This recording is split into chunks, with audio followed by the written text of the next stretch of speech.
कृष्ण प्रभु। ओम नमो भगवते वासुदेवाय। ओम नमो भगवते वासुदेवाय। ओम नमो भगवते वासुदेवाय। नारायणं नमस्कृत्य नरं चैव नरोत्तमं देवीं सरस्वतीं व्यासं ततो जयमुदीरयेत्। नष्टप्रायेषु भद्रेषु नित्यं भागवतसेवया भगवती उत्तमश्लोके भक्तिर्भवती नैष्टुकी। निगमकल्पतरोर्गलितं फलं सुखमुखातमृतद्रवसंयुतं पिबत भागवतं रसमालयं मुहुरहो रसिका भुवि भावुकाः। ॐ अज्ञानतिमिरान्धस्य ज्ञानाञ्जनशलाकया चक्षुरुन्मिलितं येन तस्मै श्रीगुरवे नमः। श्रीचैतन्यमनोभीष्टं स्थापितं येन भूतले स्वयं रूपकरामाह्यं ददाति स्वपदान्तिकम्। वन्देऽहं श्रीगुरो श्रीयुतपदकमलं श्रीगुरून् वैष्णवांश्च श्रीरूपं साग्रजातं सहगण रघुनाथान्वितं तं सजीवं साद्वैतं सावधूतं परिजनसहितं कृष्णचैतन्यदेवं श्रीराधा कृष्णपादान् सहगण ललिता श्रीविशाखान्वितांश्च। हे कृष्ण करुणा सिन्धो दीनबन्धो जगत्पते गोपेश गोपिका कान्त राधा कान्त नमोऽस्तु ते। तप्त काञ्चन गौराङ्गी राधे वृन्दावनेश्वरी वृषभानुसुते देवी प्रणमामि हरिप्रिये। वाञ्छाकल्पतरुभ्यश्च कृपा सिन्धुभ्येव च पतितानां पावनेभ्यो वैष्णवेभ्यो नमो नमः। नमो विष्णुपादाय कृष्णप्रेष्ठाय भूतले श्रीमते भक्तिवेदान्त स्वामिन्गिति नामिने। नमस्ते सारस्वते देवे गौरवाणी प्रचारिणे निर्विशेष शून्यवादी पाश्चात्य देशतारिणे। जय श्री कृष्ण चैतन्य प्रभु नित्यानंद श्री अद्वैत गदाधर श्रीवासादि गौर भक्तवृंद। हरे कृष्णा कृष्ण कृष्ण हरे हरे हरे राम राम राम हरे हरे। मूकं करोति वाचालं पङ्गुं लङ्घयते गिरिं यत्कृपातमहं वन्दे श्रीगुरुं दीनधारिणं परमानन्दं माधवं श्रीचैतन्यमीश्वरं। हरिः ओं तत्सत्। तथाञ्चन स्मृते यस्मिन् दुष्करं सुकरं भवेत् स्मरेत् प्रीतं च श्रीचैतन्यं नमामिथम्। हरे कृष्णा।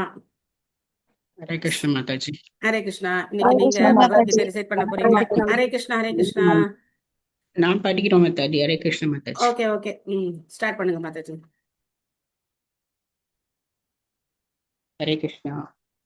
ओम श्री परमात्मने नमः। श्रीमद् भगवद गीता अध पंचदशोऽध्यायः। पुरुषोत्तमयोऽहं। श्री भगवानुवाच ऊर्ध्वमूलम् अधशागम् अश्वत्थं प्राहुरव्ययम् छन्दांसि यस्य वर्णानि यस्तं वेद स वेदवित् अधश्चोर्ध्वं प्रसृतास्तस्य शाखा गुणप्रवृत्ता विषयप्रवालाः अदर्शमूलान्यनुसन्ददानि कर्मानुबन्धीनि मनुष्यलोके न रूपम् अस्येह ततोपलप्यते नान्तो न चातिर्न च सम्प्रदिष्टा अश्वत्थं येनं सुविरूढमूलम् असङ्गशस्त्रेण दृढेन चित्वा ततपतं तत्परिमार्गितव्यं यस्मिन् गता न निवर्तन्ति भूयः तं एव साख्यं पुरुषं प्रपद्ये यत प्रवृत्ति प्रसृता पुराणी निर्माणमोहानितचितसङ्गदोषा अध्यात्मनित्या विनिवृत्तकामा द्वन्द्वैर्विमुक्ता सुखदुःखसंज्ञैर्गच्छन्त्यमूढा पदम् अव्ययं तत् न तत् वासयते सूर्यो न शशाङ्को न पावकः यत्कत्वा न निवर्तन्ते तत्तामपरमं मम ममैवांशो जीवलोके जीवभूतसनातनः मनःषष्ठानीन्द्रियाणि प्रकृतिस्थानि कर्षति शरीरं यत् अवाप्नोति यच्चाप्युत्क्रामदीश्वरः गृहणि वैदानि संयाति वायुर्गन्धान् इवाशयात् श्रोत्रं चक्षुस्पर्शनं च रसनं घ्राणम् एव च अधिष्ठाय मनश्चायं विषयान् उपसेवते उत्क्रामन्तं स्थितं वापि बुद्ध्यानं वा गुणान्वितं विमूढानानुपश्यन्ति पश्यन्ति ज्ञानचक्षुषः यतन्तो योगिनश्चैनं पश्यन्त्यात्मन्यवस्थितं यतन्तोऽप्यकृतात्मानो नैनं पश्यन्त यसेदसः यत् आदित्यगतं तेजो जगद्भासयते अखिलं यत् चन्द्रमसि यच्चाग्नौ तत्तेजो विद्धि मामहम् काम आविश्य स भूतानि तारायां यहं ओजसा पुष्णामि सौषधी सर्वा सोमो भूत्वा रसात्मकः अहं वैश्वानरो भूत्वा प्राणिनां देहम् आश्रितः प्राणापानसमायुक्त पसन्यन्नं चतुर्विधं सर्वस्य साहं कृतिभिः सन्निविष्टो मत्तस्मृतिज्ञानमहोबलं च वेदैश्च सर्वैरहम् एव वेद्यो वेदान्तकृत् वेदविद्येव साहम् वाव इमौ पुरुषौ लोके क्षर एव च क्षर सर्वाणि भूतानि गूढस्थोऽक्षर उच्यते उत्तमपुरुषत्वन्य परमात्मे युधाहृतः यो लोकत्रयम् आविश्य वितत्यव्य ईश्वरः यस्माक्षरम् अतीतोऽहम् अक्षरात् अपि सोत्तमः अतोऽस्मि लोके वेदे स प्रतितः पुरुषोत्तमः यो माम् एवमसम्मूढो जानाति पुरुषोत्तमं सव सर्वविद् वचति मां सर्वभावेन भारत इति गुह्यतमं शास्त्रम् इदम् उत्तमं मया नघ एतद् बुद्ध्वा बुद्धिमान् स्यात् कृत्यर्षस भारत ओम तत्सदिति श्रीमद्भगवद्गीतासु उपनिषत्सु ब्रह्म विद्यां योगशास्त्रे श्रीकृष्णार्जुन संवादे पुरुषोत्तमयोगे नाम पंचदशोऽध्यायः हरे कृष्ण माताजी ஹரே கிருஷ்ணா. ஏன் டென்ஷன் ஆகி படிக்கிறீங்க? ரூல் ஆஃப் சொல்லலாமே. அத பஞ்சதசோத்யாயக. Okay, thank you Mataji. ஓகே, இப்போ நம்ம ஜெகநாத அஷ்டகம் பாடலாமா? கதாச்சித் காலிந்தி தட விபின்ன சங்கீத கராவோ कदाचित् कालिन्ति तडविपिन सङ्गीतकरवो मुदा किरीनारी वदन कमलास्वाद मधुभा मुदापिरीनवदनकमलस्वदमधुपाद ब्रह्मा शम्भो ब्रह्मामरपति गणेशार्चितपादो ब्रह्मशम्भो ब्रह्मामरपति गणेशचितापदो जगन्नाथ स्वामी नयना पातगामी भवतु मे जगन्नाथ स्वामी नयनपतगामी भवतु मे भुजे सव्ये वेणुं शिरशिखि पिच्चं घटिताटे सेवे वेणुं शिरसि पीठं कटितटे दुकूलं नेत्रान्ते सहचरिकदाक्षं विदधाते दुकूलं नेत्रान्ते सहचरकदाक्षं विदधते सदा श्रीमद्वृन्दावन वसति लीला परिचायो सदा श्रीमद्वृन्दावन वसति लीला परिचयो जगन्नाथ स्वामी नयना पथगामी भवतु मे जगन्नाथ स्वामी नयनपथगामी भवतु मे महाम्बोधे स्थिरे कनक रुचिरे नीलशिखरे महोदयस्ते गणरुचिरते लीलसीधरे वसन् प्रसादान्त सहज बलभद्रेण बलिना वसन् प्रसादान्त सहज बलभद्रेण बलिना सुभद्रमध्यस्थ सकल सुरसेवावसरादो सुभद्रमध्यस्थ सकल सुरसेवसरदो जगन्नाथ स्वामी नयना पातगामी भावातु मे जगन्नाथ स्वामी नयन पदगामी भवतु मे।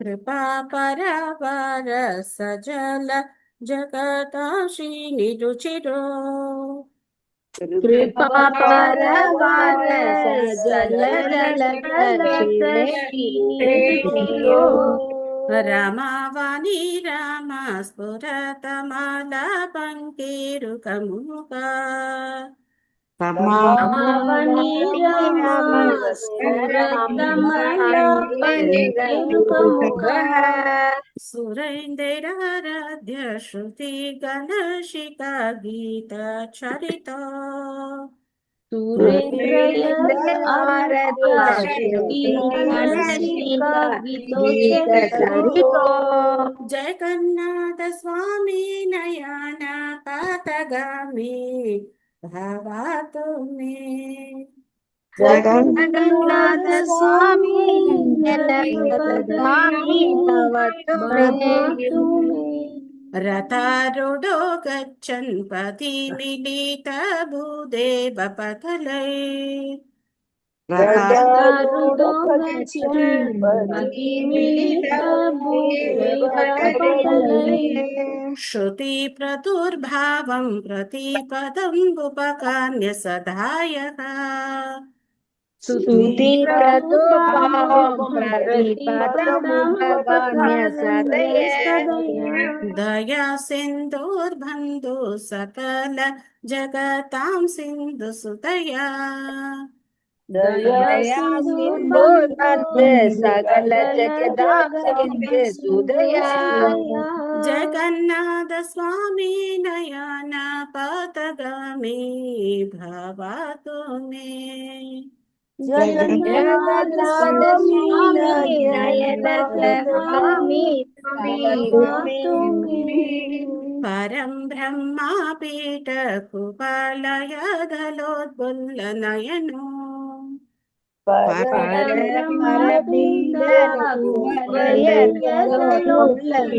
नयनो निवासि लीलाद्रौ निकीत चरणो नन्द शिरसि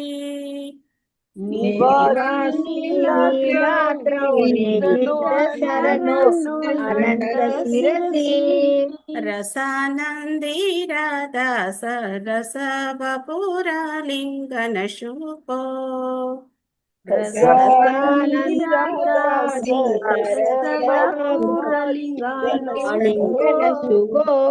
जगन्नाथ स्वामी नयना पथगामी भावातु मे जगन्नाथ स्वामी नयनपदगामी भवतु मे न वैयचे राज्यं न च कनकमाणिक्यविभवम् न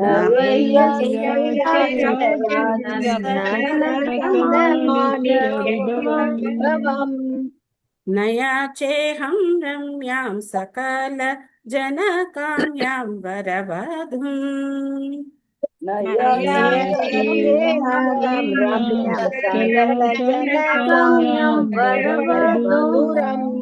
सदा काले काले प्रमथ पतिना गीतचरितो सदा सदा काले काले प्रमाद प्रमाद पतिनाथ सरितो जगन्नाथ स्वामी नयन पथगामी भवतु मे जगन्नाथ स्वामी नयन पदगामी भवतु मे हरत्वं संसारं धृततरं नाशारं सुरपते हरत्वं संसारं संसारं धृतरमासारं सुरपते हरत्वं पापानां विततिम् अपारां यादवपते हरत्वं पापानां हरत्वं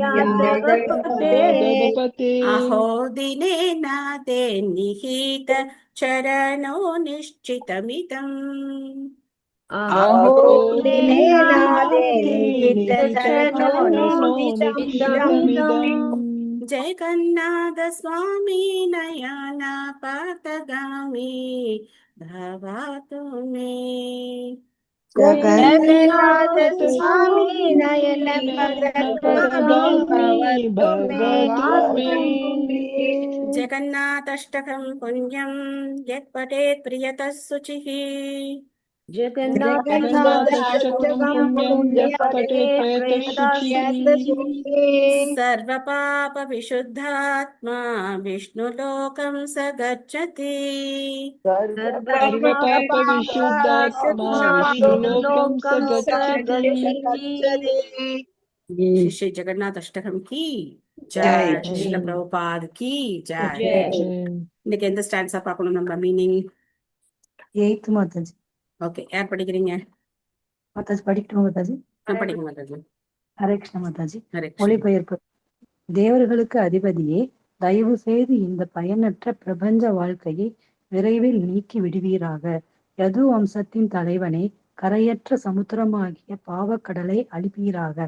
ஐயோ, வீழ்ச்சி அடைந்தவர்களுக்கு வேறு கதியில்லை. ஆனால் ஜெகநாதரின் பாதார விந்தங்கள் என்றும் தஞ்சமளிக்கும் என்பது நிச்சயம். அத்தகைய ஜெகநாதரை காண்பதே எனது நோக்கம். தேங்க்யூ மாதாஜி.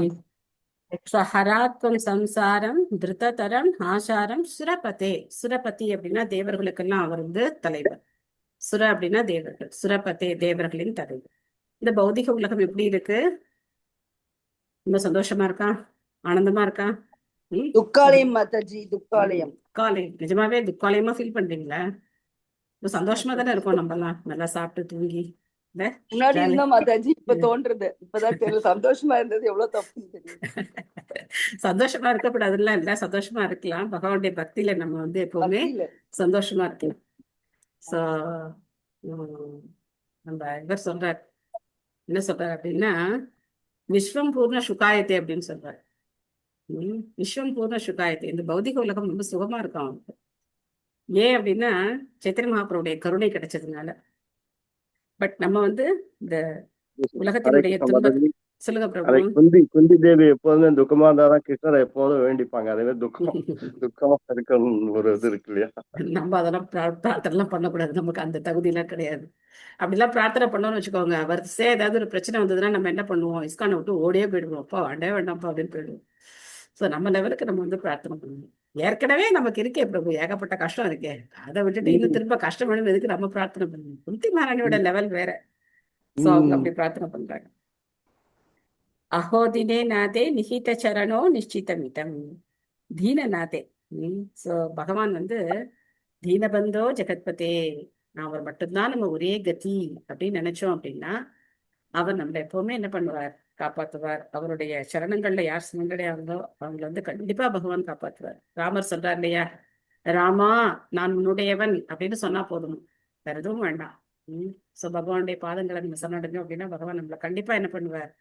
இந்த பௌதிக பந்தத்துல இருந்து நம்மளை விடுவிப்பார். அந்த பகவான் எப்பவுமே என்னுடைய கண்களுக்கு காட்சியளிக்கட்டும். என்னுடைய கண்கள் பார்க்கக்கூடிய ஒரே ஒரு உருவம் என்ன அப்படின்னாக்கா பகவானுடைய திருவுருவமாவே இருக்கட்டும் அப்படின்னு சொல்லி நாம பிரார்த்தனை பண்ணுவோம். ஜெகநாத அஷ்டகம் கி ஜெய். சோ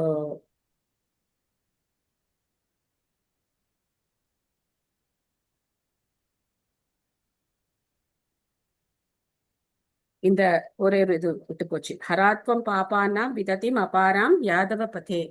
சோ பகவான் நம்ம வந்து அவர் தான் கிருஷ்ணர் அப்படிங்கறத நம்ம வந்து ஒரு ஒரு ஸ்லோகத்திலையும் பார்த்துட்டே வரும். இங்கேயும் என்ன சொல்லப்பட்டிருக்கு? யாதவ பதே. சோ பகவான் கிருஷ்ணர் தான் ஜெகநாதரா இருக்கார். அவர் என்ன பண்றார்? நம்மளுடைய எல்லா பாவ விளைவுகளையும் எடுத்துக்கிறார் இல்லையா? நம்ம வந்து சௌராஷ்டகத்திலையும் நம்ம வந்து பார்த்தோம் இல்ல, பகவான் வந்து எல்லாத்தையும் திருடுற மாதிரி எதையும் திருடிடுறார், நம்மளுடைய எல்லா பாவங்களையும் அவர் வந்து திருடிடுறார் அப்படின்னு சொல்லி பார்த்தோம்.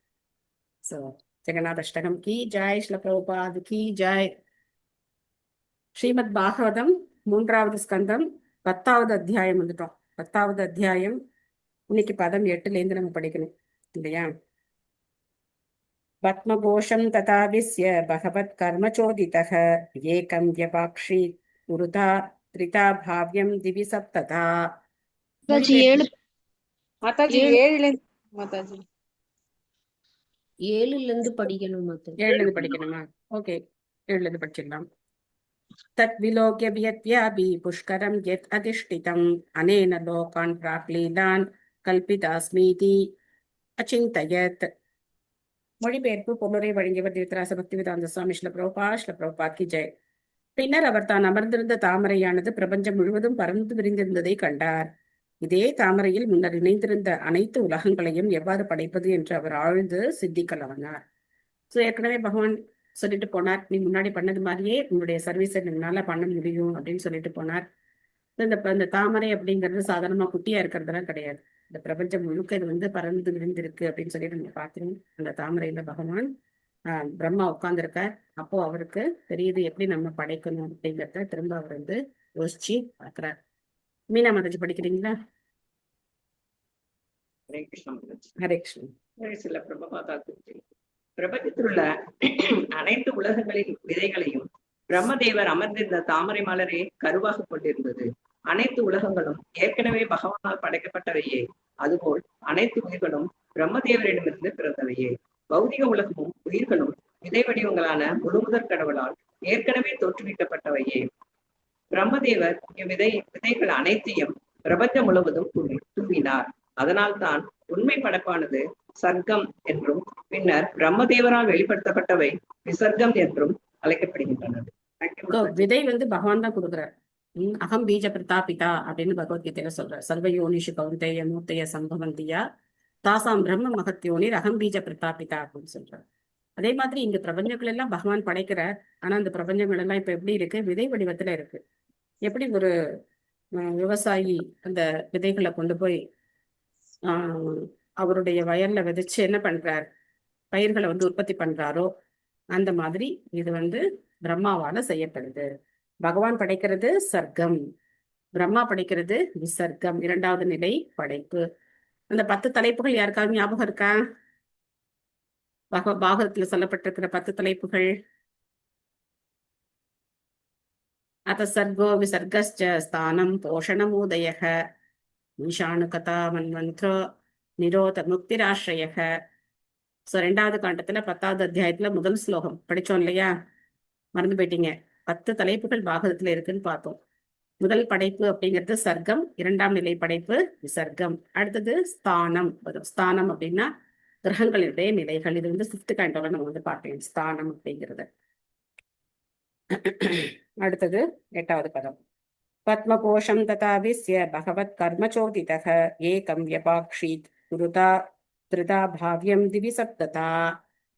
இவ்வாறு முழுமுதற் கடவுளின் தொண்டில் ஈடுபட்டிருந்த பிரம்மதேவர் தாமரையின் இதழ் அடுக்கில் புகுந்து கொண்டார். அது பிரபஞ்சம் எங்கும் பறந்து விரிந்ததினால் அவர் முதலில் அதை 3 பிரிவுகளாகவும் பின்னர் 14 பிரிவுகளாகவும் பிரித்தார். 3 பிரிவுகள் என்னென்ன? 3 என்ன, 14 என்ன? கற்பக சாயி விஷ்ணு அது சொல்றீங்களா மாதாஜி? குணங்கள் 14 லோகம் குணங்கள். குணம். ஓகே, தமோ குணம். 3ன்னு வந்தாலே நம்ம தெரிஞ்சதெல்லாம் சொல்லக்கூடாது. என்ன இருக்கு அது நம்ம பார்க்கணும். சோ இந்த 14 லோகங்கள் முதல்ல எப்படி பிரிக்கப்படுது? மேஜரா 3 பிரிவுகள். மேல் உலகங்கள், மத்திய உலகங்கள், கீழ் உலகங்கள். இது நம்ம 2nd கேண்டோலயே படிச்சோம். அதனாலதான் இந்த கொஸ்டினை நான் உங்கள்கிட்ட கேட்டேன். ஏற்கனவே நம்ம டிஸ்கஸ் பண்ணிருக்கோம். மேல் உலகங்கள், மத்திய லோகங்கள், கீழ் உலகங்கள். இந்த முதல்ல இந்த மாதிரி கேட்டகரைஸ் பண்றார். அதுக்கப்புறம் மேல் உலகங்கள்ல என்ன பண்றாரு? மத்திய லோகங்கள் வந்து பூர் புவஸ்வர், மேல் உலகங்கள் மகர ஜன தபோ சத்தியலோகம். கீழே பாத்தீங்கன்னா அத்தல வித்தல சுத்தல தலாத்தல மகாத்தல ரசாத்தல பாதாள. மொத்தம் என்னாச்சு? 14 பிரிவுகள். முதல்ல 3ஆ பிரிக்கிறார், அதுக்கப்புறம் அதை 14ஆ பிரிக்கிறார். ஏதாவான் ஜீவலோகஸ்ய சம்ஸ்தாபேத சமாஹிருதः தர்மஸ்ய ஹி அனிமித்தஸ்ய விபாகः பரமேஷ்டியசௌ. பிரம்மதேவர் இப்பிரபஞ்சத்திலேயே மிக உயர்ந்த சான்றோர் ஆவார். இதற்கு காரணம் முதிர்ந்த உன்னத ஞானத்தில் பகவானுக்கு அவர் செய்த காரணமற்ற பக்தி தொண்டாகும். ஆதலினால் அவர் பல்வேறு வகையான உயிர்கள் வசிப்பதற்காக 14 உலக பிரிவுகளை படைத்தார். இந்த அகாமடேஷன் எப்பவுமே ஞாபகம் வச்சுக்கணும். நம்ம அடிக்கடி இதை தான் டிஸ்கஸ் பண்றோம். இப்ப நம்ம வெக்கேஷனுக்கு போறோம், இங்க சம்பாதிச்சு பணத்தை எடுத்துக்கிட்டு நம்ம என்ன பண்றோம், வெக்கேஷனுக்கு போறோம். ஒருத்தர் அவர் ஊர்ல இருந்து பக்கத்துல ஒரு கிராமத்துக்கு கூட வெக்கேஷன் போகலாம். ஒருத்தர் இங்க இருந்து சுவிட்சர்லாந்துக்கு கூட போகலாம். அவங்க கிட்ட எவ்வளவு பணம் இருக்கோ அதுக்கேற்ற மாதிரி அவங்க என்ன பண்ணலாம், வெக்கேஷன் அவங்க என்ஜாய் பண்ணணும்னு நினைக்கலாம். அந்த மாதிரி நம்ம கர்ம விதிகளுக்கு ஏற்றபடி நம்ம சொர்க்கலோகத்துல இருக்கணுமா, இல்லைன்னா மகரலோகம், ஜனலோகம், தப்போலோகம்லாம் நம்ம போகலாமா, சத்தியலோகத்துக்கு போகலாமா, இல்லை நம்ம பூலோகத்திலே இருக்கணுமா, இல்லை இந்த கீழ்லோகங்களுக்கு அத்தல வித்தல சுத்தல அங்க போகணுமா, நம்ம கர்மா எப்படி இருக்கு அதை பொறுத்து என்ன பண்றார், நமக்கு அகாமடேஷனை பிரம்மா நமக்கு ஏற்பாடு பண்ணி கொடுக்குறார். நெக்ஸ்ட் பொருளுரை. ஹேமலதா தமிழ் படிக்கிறீங்களா? ஹரே கிருஷ்ணா மாதாஜி. ஹரே கிருஷ்ணா. மொழிபெயர்ப்பு பொருளுரை வழங்கிய ஸ்ரீல பிரபுபாதருக்கு ஜெய். உயிர்களின் அனைத்து குணங்களுக்கும் உறைவிடமாக திகழ்பவர் பரமபுருஷ பகவானே ஆவார். கண்கூடாகிய உலகில் கட்டுண்ட ஆத்மாக்கள் அக்குணங்களின் பகுதியினை மட்டுமே எதிரொலிக்கின்றனர். அதனால் அவர்கள் பிரதிபிம்பம் என்று அழைக்கப்படுகின்றனர். பரமபுருஷ பகவானின் பாகங்களான இப்பிரதிபிம்பம் உயிர்கள் பகவானின் மூல குணங்களை பல்வேறு அளவுகளில் மரபு ரீதியாக பெற்றிருக்கின்றனர். மரபு வழியாக அவர்கள் பெற்றிருக்கும் இக்குணங்களுக்கு ஏற்ப அவர்கள் பல்வேறு உயிரினங்களாக தோன்றுகின்றனர். மேலும் அவர்கள் பிரம்மதேவரின் திட்டத்திற்கு ஏற்ப பல்வேறு உலகங்களில் குடியமர்த்தப்படுகின்றனர். பிரம்மதேவரே பாதாள உலகம் எனப்படும் கீழுலகம், பூர்லோகம் எனப்படும் நடு உலகம் மற்றும் சொர்க்கலோகம் எனப்படும் மேலுலகம் என்று 3 உலகங்களையும் படைத்தார். அதற்கு மேலே உள்ள உலகங்களான மகரலோகம், தபோலோகம், சத்தியலோகம், பிரம்மலோகம் போன்றவை எல்லாம் பிரளய வெள்ளத்தில் அமிழ்ந்து அழிவதில்லை. இதற்கு காரணம் அவ்வுலகங்களிலே உள்ளவர்கள் பகவானுக்கு செய்யும் அளவிற்கு பக்தி தொண்டே ஆகும். பொதுவாக அவர்கள் நடப்பு உலகில் பிறப்பு இறப்பெனும் விலங்கில் இருந்து விடுதலை பெறும் பொழுது அவர்களது வாழ்வு திவி பரார்த்த காலத்தினி முடிவு வரையிலும் தொடர்ந்திருக்கும். இதுல ஒரு திருத்தம் பிரபுபாத் பொருளுரையில கொடுத்திருக்காரு. நான் உங்களுக்கு அதை தப்பா சொல்லியிருக்கேன். அதாவது 3 லோகங்கள் அப்படிங்கிறது சொர்க்கலோகம், அதுக்கப்புறம் மத்திய லோகம் அப்படிங்கிறது இந்த பூலோகம், அதுக்கப்புறம் பாதாள லோகங்கள் கீழ் உலகங்கள். மேல இருக்கிற மகர ஜன தப்போலோகங்கள் இந்த கணக்கிலே வரல. இந்த 3 லோகங்கள் கணக்குல அந்த உலகங்கள் வரல. சோ பொருளுரையில பிரபுபாத் அதை கிளாரிஃபை பண்றாரு. அப்போ இந்த 3 லோகங்களை முதல்ல பிரம்மா படைக்கிறார். ஏன்னா இந்த 3 லோகங்கள் தான் அழியுது, அதனால அது திரும்ப படைக்க வேண்டியிருக்கு. மகரலோகம், ஜனலோகம், தப்போலோகம் எல்லாம் எப்பவுமே இருக்கும். அது பிரம்மாவுடைய ஆயுள் முடியும் போதுதான் என்ன ஆகும், அழிக்கப்படும். நம்ம ஏற்கனவே பார்த்தோம் இல்லையா, பிரம்மாவோட ஒரு நாள்ல முடிஞ்சதுக்கு அப்புறம் என்ன ஆகுது, ஒரு பிரளயம் ஏற்படுது. அந்த பிரளயத்தை பத்தி தான் இப்ப நம்ம பார்த்துட்டு இருக்கோம். அந்த பிரளயத்துக்கு அப்புறமும் பிரம்மா தவம் பண்ண வேண்டி இருக்கு. அதுக்கப்புறம் அவர் பகவானை நோக்கி தவம் செஞ்சு நூற்றுக்கணக்கான ஆண்டுகள் தவம் செஞ்சு அதுக்கப்புறம் பகவான் அவருக்கு காட்சி கொடுத்து அவருக்கு அறிவு கொடுத்து திரும்ப அவர் படைக்கிறார். சோ அதுக்கப்புறம் மொத்த பிரளயம் ஏற்படும் போது பிரம்மாவுடைய ஆயுள் முடியும் போது மகரலோகம், ஜனலோகம், தப்போலோகம் எல்லாம் ஒட்டுமொத்தமா அழிக்கப்படும். ஆக இப்போ இந்த பகுதி அழிவு அப்படிங்கிறது இந்த 3 உலகங்கள், சொர்க்கலோகம் அப்படிங்கிறது மேலுலகம், மத்தியலோகம் அப்படிங்கிறது இந்த பூர்லோகம், கீழ் உலகங்கள் கீழே இருக்கல அத்தனை வித்தல சில இந்த பாதாள உலகம். ஓகேவா, இதை நல்லா ஞாபகம் வச்சுக்கணும். இந்த பொருளுரையில ரொம்ப இன்ட்ரெஸ்டிங்கான ஒரு மேட்டர் இருக்கு பாத்தீங்களா.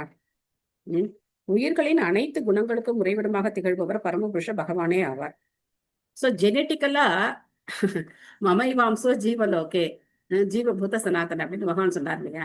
அப்போ ஜெனட்டிக்கலா என்ன ஆகுதான், பகவானுக்கு இருக்கக்கூடிய குணங்கள் நம்மகிட்டே இருக்கான். பகவானுக்கு 64 விதமான கல்யாண குணங்கள் இருக்கிறதா சொல்லியிருக்காங்க. அந்த குணங்கள் நம்மகிட்டையும் இருக்கான். ஆனா அது எந்த அளவுக்கு இருக்கோ அந்த அளவுக்கு ஏத்த மாதிரி நமக்கு அகாமடேஷன் கிடைக்குது அப்படின்னு பிரபுபாத் சொல்றேன். அந்த குணங்களை நாம எந்த அளவுக்கு வெளிப்படுத்துறோமோ. இப்ப நீங்க தப்போலோகம் எல்லாம் பாத்தீங்க அப்படின்னா மிகச்சிறந்த முனிவர்கள் எல்லாம் அங்க இருப்பாங்க. ரிஷி முனிவர்கள் தான் அந்த தப்போலோகத்துல இருப்பாங்க.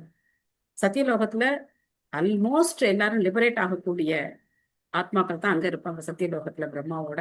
எப்பவுமே பகவானை வந்து தியானம் பண்ணிட்டே இருப்பாங்க. சோ இந்த மாதிரி ஒவ்வொரு லோகங்கள்ல ஒவ்வொருத்தர் வந்து அந்த மாதிரி இருக்காங்க. ஆனா பௌதிக உலகத்தினுடைய குணங்களால நம்ம வந்து பாதிக்கப்பட்டு அந்த பகவானுடைய குணங்களை நம்ம என்ன பண்ணிட்டோம், வெளிப்படுத்த தவறிட்டோம். எப்போ நம்ம திரும்ப பக்தி எடுத்துக்கிறோமோ, பக்தி பாதையில் நம்ம எப்போ வரோமோ, அந்த குணங்கள் நம்மகிட்டயும் கொஞ்சம் கொஞ்சமா வந்து வெளிப்படும். சோ அதுக்கேத்த மாதிரி நமக்கு இந்த இடம் கிடைக்குது. விதுர உவாச்ச ஏதாந்த பகுரூபஸ்ய ஹரேர் அத்புத கர்மனக காலாக்கியம் லக்ஷணம் பிரம்மம் யதா வர்ணய நக பிரபோ. மொழிபெயர்ப்பு. மைத்ரேயரிடம் விதுரர் வினவினார், ஓ பிரபுவே, ஓ கற்றறிந்த முனிவரே, அற்புத செயல் செய்யும் முழுமுதற் கடவுளின் மற்றொரு வடிவமான நித்திய காலத்தை பற்றி அருள் கூர்ந்து விளக்குவீராக. நித்திய காலத்தின் அடையாளங்கள் என்ன? அருள் கூர்ந்து அதை விளக்க வேண்டுகிறேன். சோ இதுக்கு திடீர்னு நடுவில் ஒரு சந்தேகம் வந்துருச்சு. இந்த படைப்பு ஃபுல்லா சொல்லி முடிக்கல. சோ அதுக்குள்ள அவர் வந்து காலத்தை பத்தியும் கேட்கிற. ஹரே அத்புத கர்மனக, பகவானுடைய செயல்கள் எப்படி இருக்கு? அற்புதமான செயல்களா இருக்கு, ரொம்ப அற்புதமான செயல்களா இருக்கு அப்படின்னு சொல்ற. கார்த்திகா மாதாஜி படிக்கிறீங்களா? ஹரே கிருஷ்ண மாதாஜி. ஹரே கிருஷ்ணன். ஸ்ரீல பிரபுபாதுக்கு ஜெய். இப்பிரபஞ்சம் முழுவதுமே அணுவிலிருந்து அண்டம் வரை உயிர்களின் பல்வகை தோற்றங்களை உடையது ஆகும். இவை அனைத்தும் பரமபுருஷ பகவான் வடிவமான நித்திய காலத்தின் கட்டுப்பாட்டின் கீழ் இருப்பவையாகும். கட்டுப்படுத்தும் காலத்திற்கு தான் தொடர்பு கொள்ளும் குறிப்பிட்ட நமது உடல்களுக்கு ஏற்ப பல்வேறு பரிணாமங்கள் இருக்கின்றன. அணுவை அழிப்பதற்கான ஒரு காலமும் பிரபஞ்சத்தை அழிப்பதற்கான ஒரு காலமும் இருக்கிறது. மனிதனின் உடலை அழிப்பதற்கான ஒரு காலமும் பிரபஞ்ச உடலை அழிப்பதற்கான ஒரு காலமும் இருக்கின்றன. இதுபோல் வளர்ச்சி, முன்னேற்றம், செயல்களின் பலன்கள் எல்லாம் காலத்தை நம்பியே இருக்கின்றன. விதுரர் பல்வேறு பௌதீக தோற்றங்கள் மற்றும் அவை அழிவதற்கு உண்டான காலங்கள் போன்றவற்றை விளக்கமாக அறிய விரும்புகிறார். ஹரே கிருஷ்ண மாதாஜி. காலம் வரும்போது பார்க்கலாம், ரொம்ப இன்ட்ரெஸ்டிங்கா இருக்கும். அடுத்த சாப்டர்ல வந்து அணுவிலிருந்து தொடங்கும் காலக்கணிதம் அப்படின்னு அந்த சாப்டர்ல வந்து காலத்தினுடைய நிலைகள் எல்லாம் எப்படி இருக்கு, காலம்னா என்ன அப்படிங்கறதெல்லாம் நம்ம வந்து அப்போ வந்து பார்க்கணும். மைத்ரேய உவாச்ச குண வியதிகராகாரோ நிர்விசேஷோ அப்ரதிஷ்டிதः புருஷஸ்தத் உபாதானம் ஆத்மானம் லீலையா சுஜத். மைத்ரேயர் கூறினார், என்றும் அழியாத காலம் என்பது உலக இயற்கையினது முற்குணங்களின் செயல் மற்றும் எதிர் செயல்களுக்கு ஆதாரமாக ஆதியிலிருந்தே இருப்பதாகும். அது மாறாதது என்பதோடு அளவற்றதும் ஆகும். மேலும் அது பௌதிக படைப்பில் முழுமுதற் கடவுளின் லீலைகளுக்காக அவரது கருவியாக செயல்படுகிறது. பகவான் காலமும் பகவானுடைய கருவி. காலத்தினால எல்லாமே மாற்றங்கள் ஏற்படுது. காலம் அப்படிங்கிறது பகவானுடைய சக்தி. கால சக்தி தான் நம்ம வந்து என்ன சொல்றோம், காளி அப்படின்னு சொல்றோம். பகவானுடைய கால ரூபம் தான் காளி அப்படின்னு சொல்லப்படுறாங்க. சோ அந்த சக்தியானது எல்லா இடத்துலயும் இருக்கு. இந்த சக்தியினுடைய ஆதிக்கத்துக்கு உட்படாதவங்க யாருமே இருக்க முடியாது. அகிலா மாதாஜி படிக்கிறீங்களா? ஹரே கிருஷ்ணா மாதாஜி. ஹரே கிருஷ்ணா. பொருளுரை. ஸ்ரீல பிரபுபாதற்கு ஜெய். கண்ணுக்கு புலனாகாத காலக்கூறு பௌதிக உலகின் பின்புலமாக பரமபுருஷ பகவானின் கரங்களில் ஒரு கருவியாக விளங்குகிறது. இது ஜட இயற்கைக்கு அளிக்கப்படும் துணையின் ஒரு பகுதி கூறாகும். காலம் எங்கே தொடங்குகிறது, எங்கே முடிகிறது என்பதை அறிந்தவர் எவரும் இல்லர். இக்காலமே உலக தோற்றத்தின் படைத்தல், காத்தல், அழித்தல் என்பவற்றிற்கான ஆவணம் ஆகும். காலக்கூறு படைத்தலுக்கான உலகியல் காரணம் ஆகும். ஆதலினால் அது முழுமுதற் கடவுளின் தனிப்பட்ட ஒரு பகுதியாகும். காலம் பகவானின் அருவத்தன்மையாக கருதப்படுகிறது. காலக்கூறு நவீன மனிதர்களினால் பல்வேறு வழிகளில் விளக்கப்பட்டிருக்கிறது. சிலர் ஸ்ரீமத் பாகவதத்தில் கூறப்பட்டுள்ள விளக்கத்தையே பெரும்பாலும் ஏற்றுக்கொள்கின்றனர். உதாரணமாக ஹீப்ரூ இலக்கியம் இதே போன்று காலத்தை கடவுளின் பிரதிநிதியாக ஏற்றுக்கொண்டிருக்கிறது. அது இவ்வாறு குறிப்பிடுகிறது: கடவுள் பல்வேறு காலகட்டங்களில் பல்வேறு வழிகளில் சமய தீர்க்கதரிசிகளின் முன்னோர்களிடம் பேசியிருக்கிறார். நுண்பொருள் ஆய்வு கோட்பாட்டியலின்படி காலம் முழுமையும் உண்மையும் உடையதாக சிறப்பிக்கப்படுகிறது. முழுமையான காலம் தொடர்ச்சியானது என்பதோடு அது உலகியல் பொருட்களின் வேகம் அல்லது மெதுவான தன்மையினால் பாதிக்கப்படுவதும் இல்லை. காலம் வான சாஸ்திரத்தின் படியும் கணித முறையின் படியும் ஒரு குறிப்பிட்ட பொருளின் வேகம், மாற்றம் மற்றும் வாழ்நாள் முதலியவற்றோடு தொடர்பு படுத்தி கணக்கிடப்படுகிறது. உண்மையில் காலமானது பொருள்களை சார்ந்து எதையும் செய்வதில்லை. மாறாக காலம் வழங்கும் வசதிக்கும் வாய்ப்பிற்கும் ஏற்பவே எல்லாம் வடிவமைக்கவும் கணக்கிடவும் படுகின்றன. காலமே நமது புலன்களுக்குரிய செயல்களின் அடிப்படை அளவாகும். அதன் மூலமே நாம் கடந்த காலம், நிகழ்காலம், வருங்காலம் முதலியவற்றை கணக்கிடுகிறோம். ஆயினும் உண்மை கணக்கு என்னவென்றால் காலத்திற்கு முதலும் இல்லை, முடிவும் இல்லை என்பதே. பண்டித சாணக்கியர் காலத்தின் துளி அளவை கோடிக்கணக்கான பொருள் கொடுத்தும் வாங்க முடியாது. அதனால் எவ்வித பயனுமின்றி கழித்து செல்லும் ஒவ்வொரு மணித்துளியும் நமது வாழ்க்கையின் மிகப்பெரிய இழப்பாகும் என்று கூறுகிறார். உளவியலின் எந்த வடிவத்திற்கும் காலம் ஆளாவதில்லை. அவற்றின் கணங்கள் உண்மையில் உணரத்தக்க உருவுடையவனவும் இல்லை. ஆனால் அவை ஒரு குறிப்பிட்ட அனுபவங்களை சார்ந்தவை ஆகும். அதனால்தான் ஸ்ரீல ஜீவகோஸ்வாமி காலக்கூறானது பகவானின் புறச்சக்தியின் செயல்களின் செயல், எதிர்ச்செயல் கலந்திருக்கின்றது என்று முடிவாக கூறுகிறார். புறச்சக்தி அல்லது ஜட இயற்கை பகவானின் வடிவமான காலக்கூறின் கண்காணிப்பின் கீழேயே செயல்படுகிறது. அதனால்தான் ஜட இயற்கையானது பிரபஞ்ச தோற்றத்தில் பல அற்புத பொருட்களை உற்பத்தி செய்திருப்பது போல் தோற்றமளிக்கிறது. பகவத்கீதையும் 9.10 இதனை பின்வருமாறு உறுதி செய்கிறது. மயாத் யக்ஷேன பிரகிருதிஹி சூயத்தே ச சராச்சரம் ஹேது நானேன கௌந்தேய ஜெகத் விபரி வர்த்ததே. ஹரே கிருஷ்ணா. தேங்க்யூ மாதாஜி. ஹரே கிருஷ்ணா. தேங்க்யூ மாதாஜி. என்ன புரிஞ்சுது இந்த பொருளுடைய நமக்கு? ஒண்ணுமே புரியல. ஓகே, வேற யாருக்காவது? டைமை வேஸ்ட் பண்ணக்கூடாது, அது புரிஞ்சது Mataji. Okay, nice, good point. அப்புறம் காலத்துக்கு ஆதியும் இல்லை, அந்த எப்ப தோன்றுச்சு காலம், எப்ப முடியுது அது தெரியல. ஓகே, பகவான் காலம் ஒரு அருவமா இருக்கிறார்.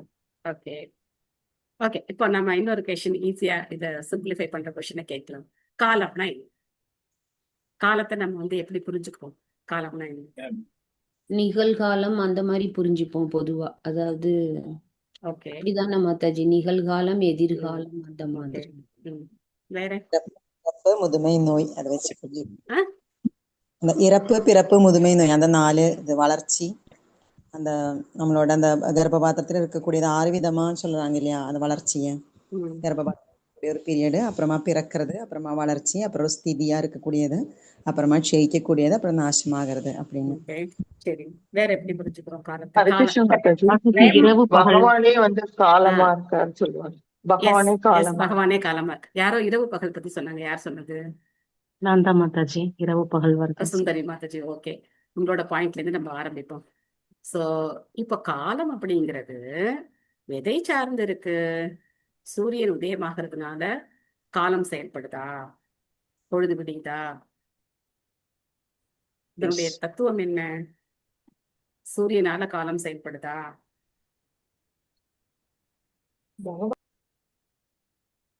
இல்ல மாதாஜி. எப்படி சொல்றீங்க இல்லைன்னு? இது பகவான் கிருஷ்ணனோட கட்டுப்பாடுகள் செயல்படுகிறது சூரியனுமே.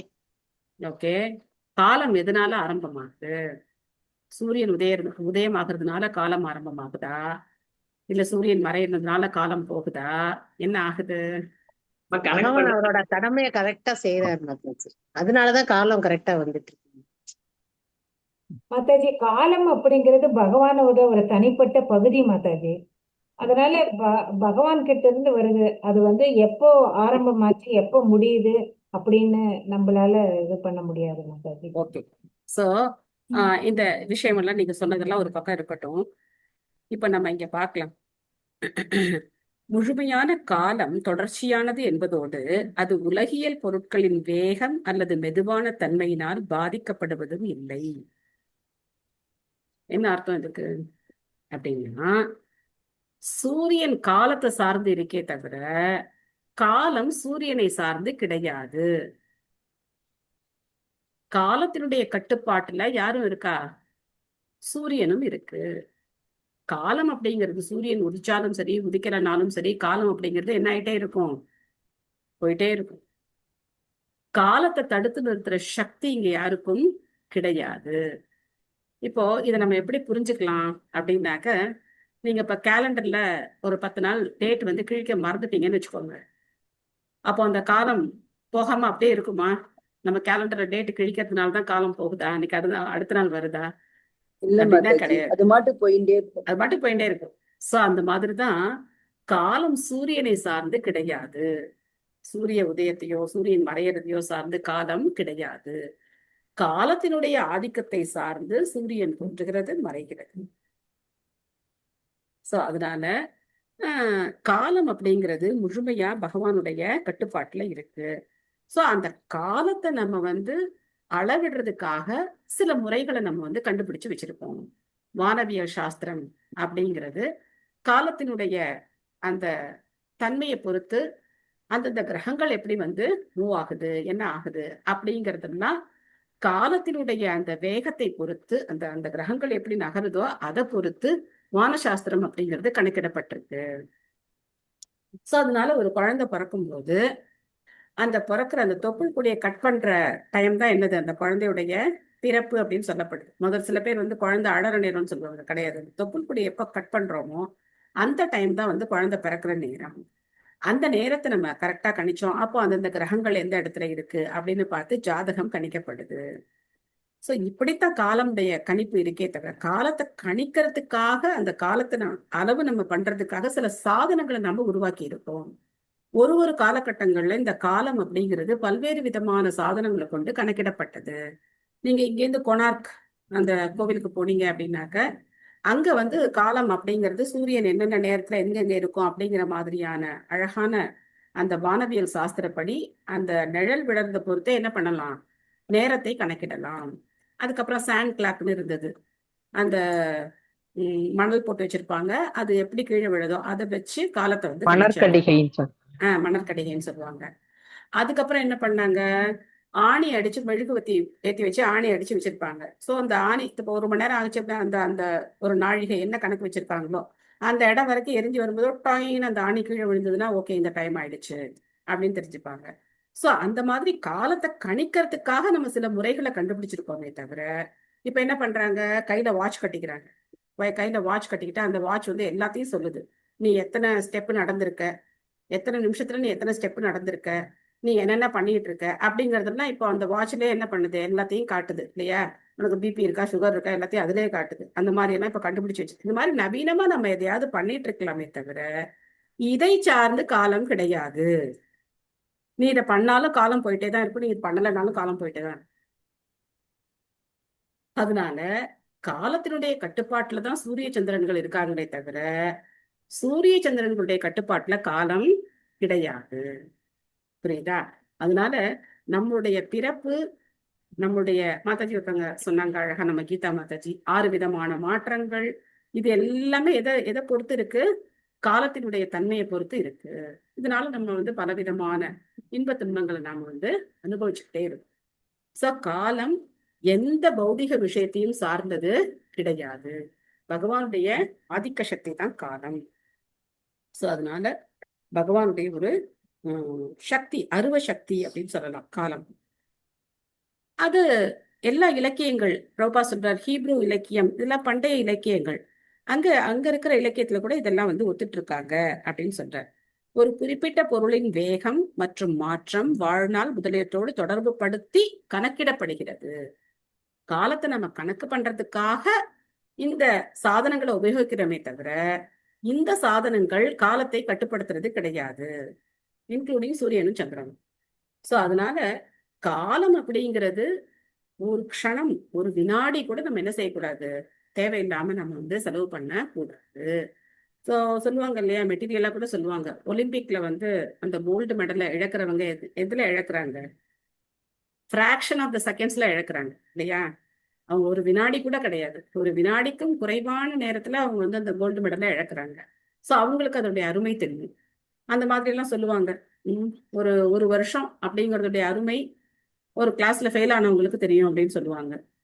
ஏன்னா இப்பெல்லாம் அந்த மாதிரி கிடையாது, உடனே எக்ஸாம் எழுதலான் இருக்கு. முன்னாடி அப்படி கிடையாது, ஒரு வருஷம் திரும்ப அதே கிளாஸ்ல படிக்கணும்னு இருக்கும். ஸோ 10 மாசத்தோட அருமை ஒரு தாய்க்கு தெரியும்னு சொல்லுவாங்க. இந்த குழந்தைய சுமந்து 10 மாசம் பெற்றெடுக்கும் போது நல்ல முறையில அந்த குழந்தை இருந்ததுனாக்கா அந்த தாய்க்கு சந்தோஷம், இல்லைன்னா அந்த 10 மாசம் என்ன பண்ண முடியும், பண்ண முடியாது. ஸோ இந்த மாதிரி ஒவ்வொருத்தருக்கு காலத்தினுடைய அருமை அப்படிங்கிறது புரியும். அப்போ நமக்கு கிடைச்சிருக்கிற இந்த காலம் அப்படிங்கிறது ரொம்ப குறுகிய வாழ்நாள். கலியுகத்துல நமக்கு கிடைச்சிருக்கிற வாழ்நாள் ரொம்ப ரொம்ப குறுகியது, 100 வருஷம்தான். அந்த 100 வருஷத்துல நம்ம என்ன பண்ணிடுறோம்? 50 வருஷம் தூக்கத்திலே போச்சு இல்லையா? மீதி இருக்கிற 50 வருஷத்துல பார்த்தோம் அப்படின்னா குழந்தை பருவம், அதுக்கப்புறம் பள்ளிக்கூடம், அதுக்கப்புறம் வந்து சம்பாதிக்கிறது, குடும்பம் எல்லாம் முடிஞ்சு கடைசியில கிருஷ்ணான்னு வரும்போது என்ன ஆச்சு? காது கேட்காது, கண்ணு பார்க்காது, இந்த மாதிரி எல்லாம் இருக்கு. நமக்கு உட்கார முடியாது, ஒன்றும் பண்ண முடியாது. அப்படியே நம்ம என்ன பண்றோம்? நான் வந்து கரெக்டா நாம ஜபம்லாம் கரெக்டா இதெல்லாம் சூப்பரா நான் பண்ணிடுவேன் அப்படின்னு நம்ம வந்து பெருமையா சொல்லிக்கிறோம். ஆனா கௌமார ஆச்சரே பிரஜோ தர்மான் பாகவதானிக துர்லபம் மானுஷம் ஜென்ம தகத்தி துருவம் அர்த்தம் அப்படின்னு பிரகலாதர் சொல்றார். 5 வயசுல இருந்து ஆரம்பிச்சிருக்கணும், கௌமார வயசுல இருந்து ஆரம்பிச்சிருக்கணும், முடியல. அப்ப எப்ப கிடைச்சதோ அப்பையில இருந்து நம்ம என்ன செய்யணும்? காலத்தை விரயம் செய்யாம நாம சீக்கிரமா தீட்சை வாங்கிக்கணும். கால விரயம் செஞ்சோம் அப்படின்னாக்க நாம தான் என்ன பாரோம்? ஏமாந்து போகிறோம். சோ இத நல்ல அழுத்தமா மனசுல பதிய வச்சுக்கணும். அப்பதான் நம்மளுடைய ஆன்மீக வாழ்க்கையே தொடங்குது. தீட்சைக்கு அப்புறம் தான் ஆன்மீக வாழ்க்கையே தொடங்குது. கால விரயம் அப்படிங்கிறது என்னென்ன காரணம்னா நம்ம சொல்லலாம். இந்த காரணம், அந்த காரணம், இந்த காரணம், அந்த காரணம். காலம் காத்திருக்காது, யாருக்காகவும் காலம் காத்திருக்காது, ஓடிக்கிட்டே இருக்கும் காலம். அதனால அந்த காலத்துல நம்ம என்ன செய்யணுமோ அதை நம்ம வந்து செஞ்சிடணும். சோ மயாத்தியக்ஷேன பிரகிருதி சூயத்தே ச சராசரம் ஹேது நானேன கௌந்தேய ஜெகத் விபரிவர்த்ததே. பகவான் சொல்றார், சும்மா அப்படி ஒரு ஸ்டேட்மெண்ட் விடுறாரு பாருங்க. ஜஸ்ட் என்னுடைய பார்வையினால, மயா அத்தியக்ஷேன, பகவானுடைய ஒரு பார்வையினால என்ன ஆகுது?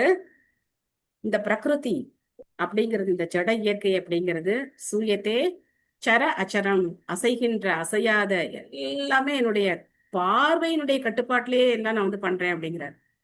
ஹேத்து அப்படின்னா காரணம். ஹேத்து நானேன, நான் தான் இதுக்கெல்லாம் காரணம். இந்த பிரகிருதி இயங்கிறதுக்கு காரணம் யாரு? நான் தான் அப்படிங்கிற. அத ஏதோ பெரிய ஒரு ஜென்ரேட்டர் வச்சு, மோட்டரை வச்சு அப்படியே அப்படி சுத்தி இப்படி சுத்தி எல்லாம் பகவான் வந்து இந்த ஜட இயற்கையை வந்து செயல்பட வைக்கல. ஜஸ்ட் அவருடைய பார்வை, அவருடைய பார்வையின் மூலமாவே என்ன செய்யறார்? எல்லா பிரபஞ்சங்களையும் அவர் வந்து செயல்படுத்த வைக்கிறார். சோ ஹேத்து நானேன கௌந்தேய ஜெகத் விபரிவர்த்ததே அப்படிங்கிறார். இந்த அண்டம் முழுவதும் இப்படிதான் செயல்படுது அப்படிங்கிறத சொல்றாரு. சோ இதெல்லாம் திரும்ப நம்ம 15வது அத்தியாயத்திலையும் பாக்குறோம். காமா விஷச்ச பூதானி தாரயா மகமோஜசா அப்படின்னு சொல்றாரு இல்லையா? எல்லா கிரகங்களுக்குள்ளயும் நான் புகுந்து என்ன பண்றேன்? எல்லாத்தையும் நான் தான் என்னுடைய கட்டுப்பாட்டுல வச்சிருக்கேன் அப்படின்னு சொல்றாரு. சோ அந்த மாதிரி பகவானுடைய கட்டுப்பாட்டுலதான் எல்லாமே இருக்கு. அடுத்த ஸ்லோகம் சொல்லுங்க. விஸ்வம் வை பிரம்மன் தன்மாத்திரம் சமஸ்திதம் விஷ்ணுமாயையா ஈஸ்வரேன பரிச்சின்னம் காலாநாவ்யக்தமூர்த்தினா. இப்பிரபஞ்ச தோற்றமானது காலப்போக்கில் பரமபுருஷ பகவானிடமிருந்து உலகியல் சக்தியாக தனியே பிரிக்கப்பட்டதாகும்.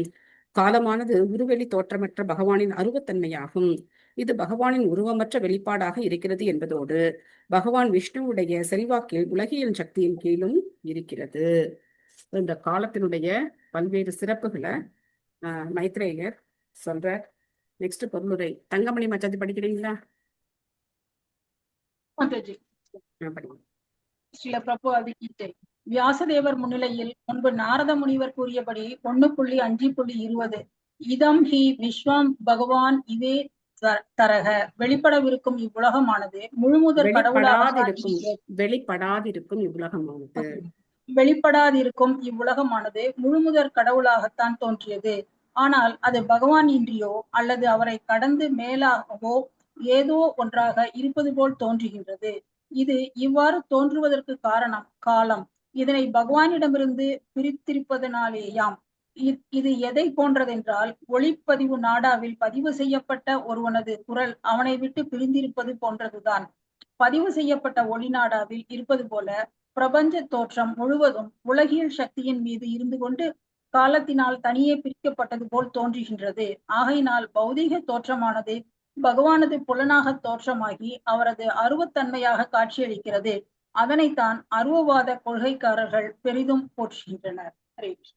ஹரே கிருஷ்ணா. எவ்வளவு அற்புதமான அனாலஜி கொடுக்குறாரு பாருங்க பிரபுபாதர். இப்ப நம்ம கிளாஸ் வந்து ரெக்கார்டிங் போயிட்டே இருக்கு. இப்ப நான் பேசிட்டு இருக்கோம், நீங்க எல்லாம் பதில் சொல்றீங்க, படிக்கிறீங்க, நம்மளுடைய குரல் எல்லாம் என்ன ஆகுது? அதுல பதிவாகுது இல்லையா? இப்ப நம்ம பேசிட்டு இருக்கும்போது எனக்கும் என்னுடைய குரலுக்கும் என்ன இருக்கு? தொடர்பு இருக்கு. நான் பேசுறேன் அப்படின்னு உங்களுக்கு தெரியுது. நீங்க பேசும்போது நீங்க பேசுறீங்கன்னு தெரியுது நமக்கு. நான் பேசுறதுனால இந்த ஒலி அதிர்வு ஏற்படுது. அப்போ இத ரெக்கார்டிங் நம்ம கேட்கும்போது அந்த இடத்துல அந்த ஒலிக்கும் நமக்கும் என்ன இருக்கு? தொடர்பு பிரிவு இருக்கு. தொடர்பு இல்லை. தொடர்பு இல்ல. இப்ப நான் பேசணும் அப்படின்னா நான் இங்க இருந்து பேசணும் இல்லையா? இப்ப பேசணும் அப்படின்னா நான் பேசினாதான் அந்த சப்தம் வந்து வரும். ஆனா அந்த ஒளிப்பதிவுல இருக்கும்போது நான் அங்க இருந்து அதை சொல்லணும்னு அவசியம் கிடையாது. அது நம்ம கிட்ட இருந்து பிரிஞ்சிருக்கு இல்லையா? எவ்வளவு ஒரு அழகான அனாலஜி கொடுக்குறாரு பாருங்க பிரபுபாதர். ஸோ ரெக்கார்டிங் அப்படிங்கிறது அந்த நபர்ல இருந்து பிரிக்கப்பட்டது. ஆனா அவருடைய சக்தி தான் இல்லையா? அந்த ரெக்கார்டிங் அப்படிங்கறத யார் பேசியிருக்காங்களோ அவங்களுடைய சக்தி தான் அது. அந்த குரல் அந்த இது வந்து அவங்களுடைய சக்தினால வந்தது. ஆனா அதுல இருந்து இப்போ அவங்க பிரிஞ்சிருக்காங்க. அந்த மாதிரி இந்த பௌதிக தோற்றமானது பகவானுடைய சக்தி தான் அப்படின்னாலும் காலத்தினால இது பிரிக்கப்பட்டிருக்கு. பகவான்கிட்ட இருந்து பிரிஞ்சு நாம ஏதோ கடவுளுக்கும் இதுக்கும் சம்மந்தமே கிடையாது, படைச்சதே யாரும் கிடையாது, எல்லாம் வந்து இயற்கை தான் அப்படின்னு சொல்லி நம்ம பெரிய கண்டுபிடிப்பெல்லாம் கண்டுபிடிச்சு நோபல் பிரைஸ் எல்லாம் வாங்கி 5G 6G 7G எல்லாம் பண்ணிட்டு உட்கார்ந்துருக்கோம் இல்லையா? அடிப்படை ஞானம் இல்லாம, அடிப்படையான ஒரு ஞானம் இல்லாம ரொம்ப பெரிய கோட்டையை கட்டிட்டு உட்கார்ந்துருக்காங்க விஞ்ஞானிகள். அதனாலதான் எல்லாமே என்ன ஆகுது? தவிடுபொடி ஆகுது.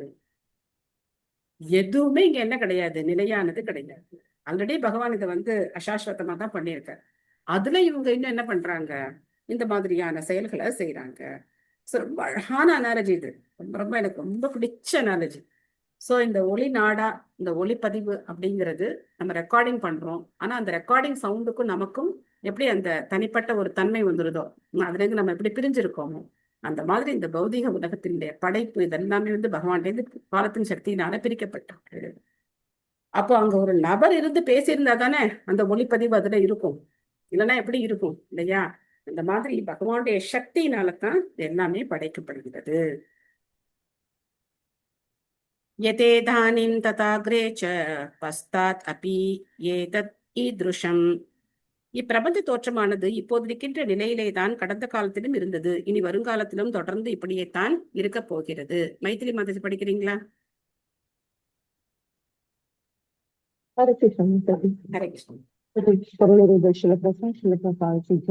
தொடர்ந்து வருகின்ற நடப்பு உலகில் தோற்றம், காத்தல், அழித்தல் என்பவற்றிற்கு ஒரு முறையான அட்டவணை இருக்கிறது.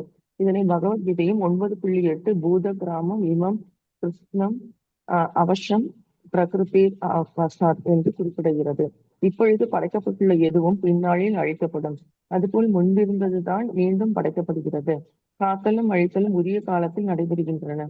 ஆதலினால் கால கணிதத்தின் முறைப்படுத்தப்பட்ட செயல்கள் தொடர்ச்சியானவை, நிச்சயமானவை. இதை பொய்மை என்றும் கூற முடியாது. தோற்றமானது தற்காலிகமானதாகவும் நிரந்தரமற்றதாகவும் இருக்கலாம். ஆனால் மாயாவத கொள்கைக்காரர்கள் கூறுவது போல் இது பொய் என்று, பொய்மை என்று. இந்த உலகம் வந்து பொய் கிடையாது, ஆனா தற்காலிகமானது. சோ இந்த வலி, இப்ப ஒரு கையில அப்படி கிள்ளுனா உடனே ஒரு வலி இருக்கு. வலி தெரியுமா தெரியாது? அப்படி கிள்ளுனா வலிக்கும் இல்லையா? இது பொய் நேரா சொல்ல முடியுமா? இது பொய், உனக்கெல்லாம் ஒண்ணு வலிக்கல, இது பொய் அப்படின்னு சொன்னா அவங்களுக்கு எப்படி இருக்கும்? நறுக்குன்னு கிள்ளி விட்டு வலிக்காது ஒரு சும்மா பொய் அப்படின்னு சொன்னா எப்படி இருக்கும்? இந்த மாதிரி மாயாவாதி என்ன பண்ணணும்? நல்லா கிள்ளி விட்டுறணும். கிள்ளி விட்டு வலிக்குது வலிக்குது அப்படின்னு சொன்னா இதுல வலியில சும்மா பொய் அப்படின்னு சொல்லணும். ஏன்னா உனக்கு எல்லாமே பொய்ன்னு தானே சொல்றாங்க. ஆனா வைஷ்ணவ ஆச்சாரியர்கள், நம்மளுடைய சாஸ்திரங்கள் என்ன சொல்லுது? இது தற்காலிகமானது, நிரந்தரமானது கிடையாது, தற்காலிகமான இந்த தோற்றம். சோ அப்போ இன்னொரு முக்கியமான விஷயம் நம்ம இங்க என்ன பார்க்கணும் அப்படின்னா, நம்ம சயின்ஸ்ல வந்து படிக்கிறோம், ஆதியில மனிதன் வந்து நாகரிகம் இல்லாம இருந்தான். அப்போ கற்கால நாகரிகம் இருந்தது.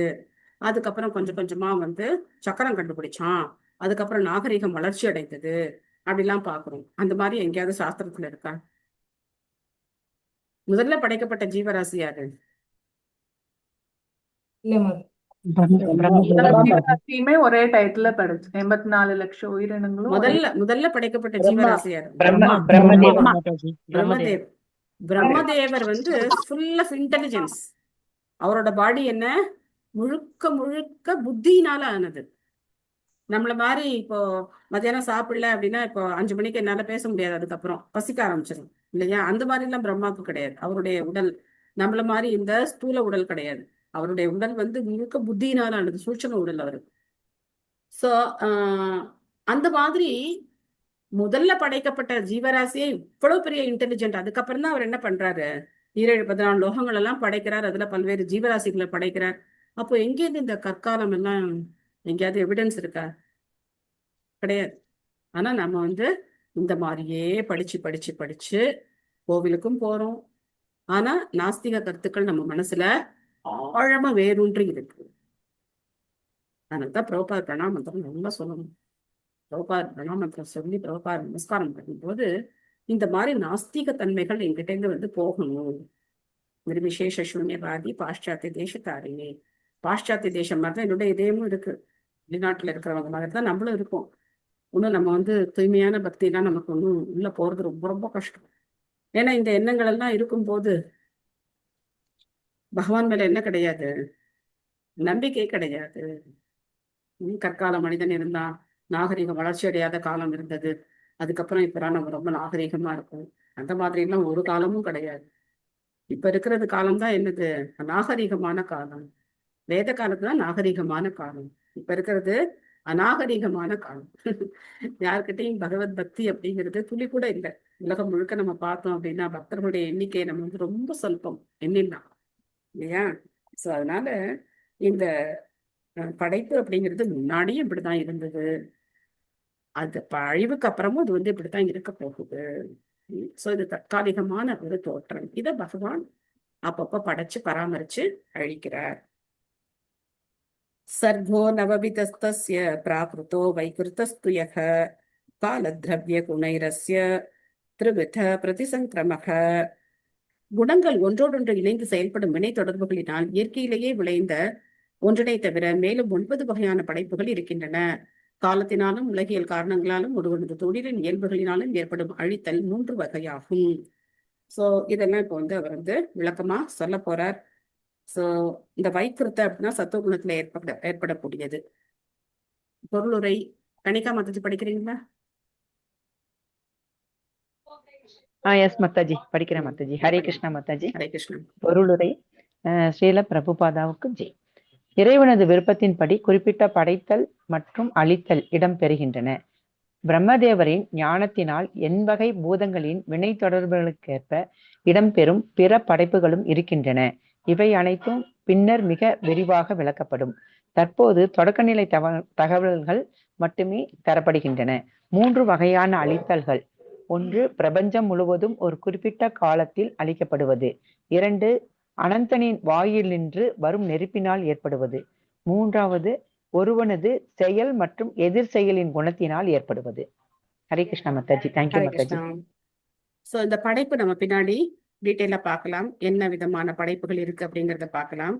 அழித்தல் அப்படிங்கிறது பிரபஞ்சம் முழுக்க ஒரு குறிப்பிட்ட காலத்தில் அழிக்கப்படுகிறது. அப்படின்னா பிரம்மாவுடைய வாழ்நாள் 100 வருஷம் முடியும் போது அழிக்கப்படுது.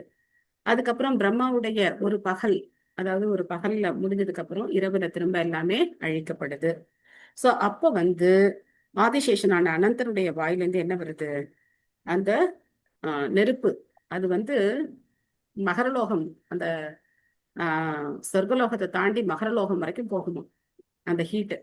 அப்போ மகரலோக வாசிகள் கூட அந்த இடத்த காலி பண்ணிட்டு அவங்க அந்த மேல் உலகத்துக்கு போவாங்க, ஜனலோகத்துக்கு போயிடுவாங்களாம். சோ அந்த அளவுக்கு அந்த வெப்பமானது இருக்கும் அப்படின்னு சொல்லப்படுது. அது ஒரு அழிவு. 3வது அழிவு என்ன, ஒருவனது செயல் மற்றும் எதிர் செயலின் குணத்தினால் ஏற்படுவது. இதுக்கு என்ன அர்த்தம், அதுக்காக புரியுதா? ஹரே கிருஷ்ணா மாதாஜி. ஒவ்வொரு ஆத்மாவுக்கும் அவளுக்கு ஒரு இது இருக்கு இல்லையா, அது சொல்றா. அவளுக்கு உள்ளது பிரளயம். பிரளயம் ஒவ்வொரு ஆத்மா நம்ம உடம்புல ஒவ்வொரு க்ஷணமும் என்ன ஆயிட்டே இருக்கு, பிரளயம் ஏற்பட்டுக்கிட்டே இருக்கு. இந்த பிரளயம் அப்படிங்கிறது எப்போ இறுதியா இருக்கும் அப்படின்னா, அந்த அழிவு அப்படிங்கிறது எப்போ அப்படின்னாக்க, நாம இந்த உடலோடு நம்மளை தொடர்பு படைக்கிறத விட்டுட்டு, நாம இந்த உடல் அப்படிங்கிற எண்ணத்தை விட்டுட்டு நாம எப்போ நம்மள ஆத்மான்னு புரிஞ்சுக்கிறோமோ, எப்போ ஆத்ம ரீதியிலான காரியங்களை செய்ய ஆரம்பிக்கிறோமோ, அப்போ அந்த பிரளயம் ஏற்படுது. நம்மளுடைய அகங்காரம் இருக்கே, அந்த அகங்காரம் பொய் அகங்காரம் இருக்கிறது போய் உண்மையான அகங்காரமா எப்ப மாறுதோ, நான் பகவானுடைய தொண்டன் சேவகன் அப்படின்னு நம்ம எப்ப ஏத்துக்கிறோமோ அது ஒரு பிரளயம். சோ இந்த உடல் முடியறது ஒரு பிரளயம் கிடையாது. நாம எப்போ நம்மளுடைய சொரூப நிலைக்கு வர்றோமோ, நான் வந்து கிருஷ்ணருடைய சேவகன் தொண்டன் அப்படிங்கிறத புரிஞ்சுக்கிட்டு அதுபடி செயல்படுறோமோ, எப்போ பாகவதம் கேட்கும்போது மட்டும், சாண்டிங் பண்ணும்போது மட்டும், கோவிலுக்கு போகும்போது மட்டும், அதுக்கப்புறம் என்ன பண்ணலாம் மற்ற நேரம்லாம் நான் பாட்டுக்கு இஷ்டப்படி இருக்கலாம், அது பிரளயம் கிடையாது. எப்போ நம்ம 24 மணி நேரம் 365 நாளும் நாம வந்து பகவானுடைய அந்த சிந்தனையில அவருடைய சேவையில நம்ம இருக்கோமோ, அப்போ அது என்ன அர்த்தம்? ஒரு பிரளயம். நம்ம இந்த உலகத்திலே இருக்கலாம், நம்மளுடைய வாழ்நாள் எத்தனை நாள் இருக்கோ இந்த உலகத்திலேயே நம்ம இருக்கலாம். அதான் ஆச்சாரியர்கள் உடல் எல்லாம் என்ன பண்றது கிடையாது, எரிக்கிறதெல்லாம் கிடையாது. அவங்களுடைய உடலை வந்து உப்பெல்லாம் போட்டு பாதுகாத்து அப்படியே தான் வச்சிருக்காங்க, புதைச்சுதான் வச்சிருக்காங்க, எரிக்க மாட்டாங்க. சன்னியாசிகள் பொதுவா வந்து எரிக்க மாட்டாங்க. ஏன்னா அவங்க இந்த பௌதிகமான அந்த தேகத்துல அவங்க வந்து கிடையாது, அவங்களுடைய உடல் ஆன்மீகமா மாறிடுது.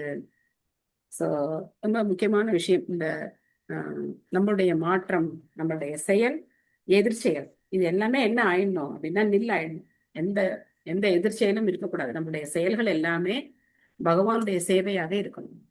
எப்போ அந்த மாதிரி ஒரு நிலைக்கு நம்ம வர்றோமோ அது வந்து ஒரு பிரளயம் அப்படின்னு சொல்லப்படுது. ஓகே, நேரம் ஓடிவிட்டது. நம்ம காலத்தை பத்தி படிச்சோம். காலமானது ரொம்ப ஃபாஸ்டா ஓடிடுது. இப்ப உங்களுக்கு ஏதாவது கேள்விகள் கருத்துக்கள் ஏதாவது இருக்கா?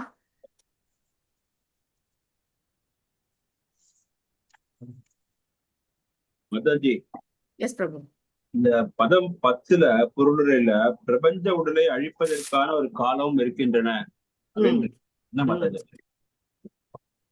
நம்ம அந்த பகவத்கீதையில அந்த ஸ்லோகத்துல பாக்குறோம் இல்லையா, பூத்வா பூத்வா பிரளீயத்தே, ஒவ்வொரு படைப்பும் அழிக்கப்படுது, பகவானால அழிக்கப்படுது. அதுக்கு ஒரு காலம் இருக்கு இல்லையா, அழிக்கிறதுக்கு ஒரு காலம் இருக்கு. சோ அந்த அழிவு அப்படிங்கிறது 3 நிலைகள்ல நம்ம பார்க்கணும். பிரம்மாவோட ஆயுள் முடியும் போது ஒரு அழிவு, மொத்தமா அழியுது. பிரம்மாவுடைய ஒரு பகல்ல முடியும் போது ஒரு அழிவு ஏற்படுது. அப்புறம் நம்முடைய அந்த உடல்லையும் பிரளயம் ஏற்படுது. சோ இதுதான் படைக்கிறத அழிக்கிறதுக்கான ஒரு காலம். ஓகேவா பிரபு?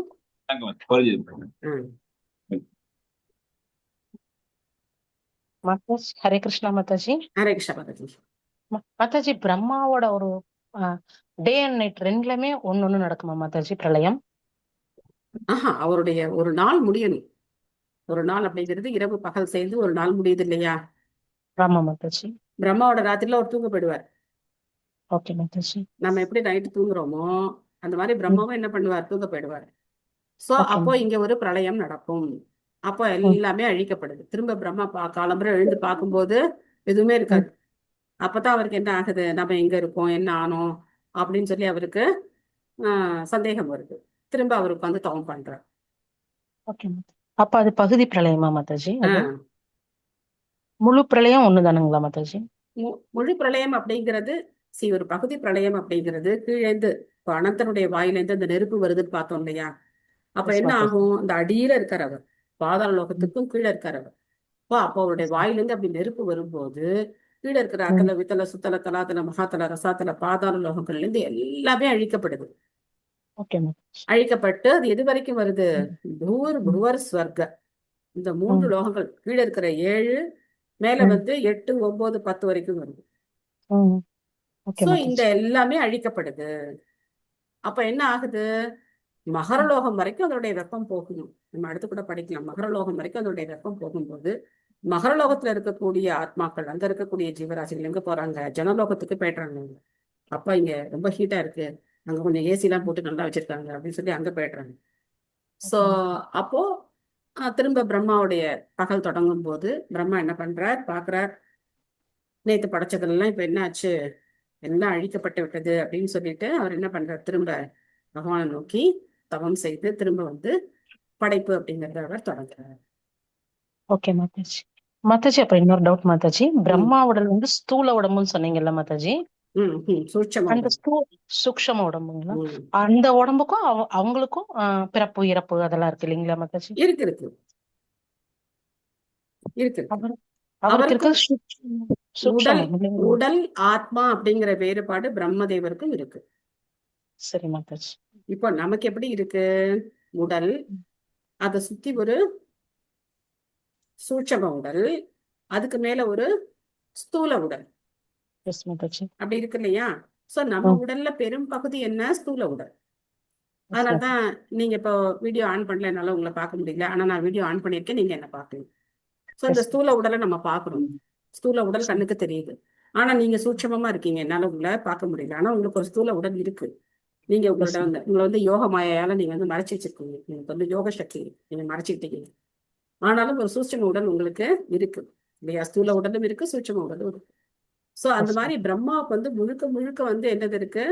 அவருடைய உடல் சூட்சமமான ஒரு உடல், ஆனா ஸ்தூலமானதும் இருக்கு. நம்ம பிரம்மாவை நம்மளும் பார்க்கணும். அவருக்கும் ஸ்தூல தேகம் இருக்கு, ஆனா அதனுடைய என்ன சொல்றது, விகிதம் வந்து குறைச்சது. சோ அவருடைய பாடி வந்து ஃபுல் ஆஃப் இன்டெலிஜென்ஸ் அப்படி படைச்சிருக்காரு பகவான். அவங்களுக்குள்ளேயே ஆத்மா பரமாத்மா ரெண்டுமே இருக்காங்க. எல்லாரும் இருக்காங்க. ஆத்மா பரமாத்மா இருக்காங்க. பரமாத்மா அவருக்கும் கைட் பண்றார். சோ அதெல்லாம் அங்கேயும் இருக்கு. தேவர்களுக்கும் அதே மாதிரிதான். தேவர்களும் இப்ப நம்ம 33 கோடி தேவர்களை வணங்குறோம். தேவர்கள் எல்லாருக்கும் உடல் வேற, ஆத்மா வேற. இந்த வேறுபாடு எல்லா இடத்துலயும் இருக்கு. ஆனா தேவர்கள் நம்மளை விட பல பல கோடி மடங்கு சக்தி வாய்ந்தவர்கள். மாதாஜி, அப்ப நம்ம தேவர்கள் டெம்பிள் எல்லாம் போனோம்னா அந்த தேவர்களுக்குள்ள இருக்க பரமாத்மா வணங்குறதுக்கு போலாம்ல மாதாஜி? நீங்க அவ்வளவு கஷ்டப்பட்டு அங்க போய் பரமாத்மா வணங்குறீங்க? டைரக்டா கிருஷ்ணரே வணங்குங்க. இல்ல, நம்ம சுத்தி இருக்கவங்க எல்லாம் பௌதிகவாதிகள் விட மாட்டாங்கல்ல. அது மாதிரி சுச்சுவேஷன் அப்ப போனோம்னாலும் அங்க போய் பரமாத்மா தேவர்களை வணங்குறதுல எல்லாம் தப்பு கிடையாது. நான் உங்க உள்ள இருக்கிற பரமாத்மாவை தான் வணங்குறேன், உங்களை வணங்க மாட்டேன் அப்படிலாம் நம்ம வந்து யாரையுமே வந்து அந்த மாதிரி நம்ம வந்து என்ன பண்ணக்கூடாது, செய்ய முடியாது. சோ தேவர்களை போய் நம்ம வந்து வணங்குறதுல எல்லாம் தவறு கிடையாது. அவங்கதான் நமக்கு எல்லாம் பண்றாங்க, அவங்களாலதான் எனக்கு கிடைக்குது அப்படின்னு நினைக்கிறது தான் தவறு. அவங்கள முழுமுதற் கடவுள் அப்படின்னு நினைக்கிறது. இப்ப சிவபெருமான சில பேர் முழுமுதற் கடவுள் நினைப்பாங்க. அப்போ விநாயகரை சில பேர் முழுமுதற் கடவுள்னு நினைப்பாங்க இல்லையா? சோ இந்த மாதிரி பலவிதமான மிஸ்கன்செப்ஷன் இருக்கு. தத்துவங்களை சரியா நம்ம புரிஞ்சிருந்தோம் அப்படின்னாக்க, நீங்க சொல்ற மாதிரி சொசைட்டியோடைய ப்ரெஷர்னால நம்ம போனா கூட நமக்கு நல்லா புரியும். சோ அதனால பிரம்ம சம்ஹிதா நீங்க வந்து மெமரைஸ் பண்ணி வச்சுக்கிட்டீங்க அப்படின்னா, நீங்க போற எல்லா தேவரையும் நீங்க வந்து அந்த ஸ்லோகம் சொல்லி நீங்க வந்து நமஸ்காரம் பண்ணணும். இப்போ காளி இல்ல துர்கை, பார்வதி தேவியை வழிபடுறோம்னு வச்சுக்கோங்க. सृष्टि स्थिति प्रलय साधन शक्ति रेक चाये वयस्य भुवनानि पिबर्ति दुर्गा इच्छानुरूपमपि यस्य सुश्रेष्ठतेषा गोविन्दमादि पुरुषं तमहं भजामि. இந்த ஸ்லோகம் சொல்லி நீங்க வழிபடணும். சோ இப்ப பிள்ளையார் கோயிலுக்கு போறீங்க அப்படின்னு வச்சுக்கோங்க. यत्पाद पल्लव युगं विनिताय कुम्भध्वन्ते प्रणाम समये स गणाधिराजः विघ्नान् विहन्तुमलमस्य जगत्त्रयस्य गोविन्दमादि पुरुषं तमहं भजामि. சோ விநாயகர் என்ன பண்றாராம், அவருடைய தந்தங்கள்ல, அவருக்கு தந்தம் இருக்கு இல்லையா, அந்த தந்தங்கள்ல பகவானுடைய திருப்பாதங்களை தாங்கி இருக்காராம். அதனால அவருக்கு வந்து பகவான் என்ன ப்ரெடிக்ஷன் கொடுத்திருக்காரு, விக்னங்களை தீர்க்கிற அந்த ஒரு வரத்தை வந்து பகவான் வந்து அவருக்கு கொடுத்திருக்காரு. அந்த பகவானை நான் வந்து நமஸ்காரம் பண்றேன். இப்ப சூரிய தேவனை வணங்கணுமா? யக்ஷாக்ஷுரேஷ சவிதா சகல கிரகானாம் ராஜா சமஸ்த சுரமூர்த்திரசேஷ தேஜ யஸ்யாக்ஞயா பிரமதி சம்பிருத கால சக்ரோ கோவிந்தமாதி புருஷம் தமஹம் பஜாமி. சிவபெருமானை வணங்கணுமா?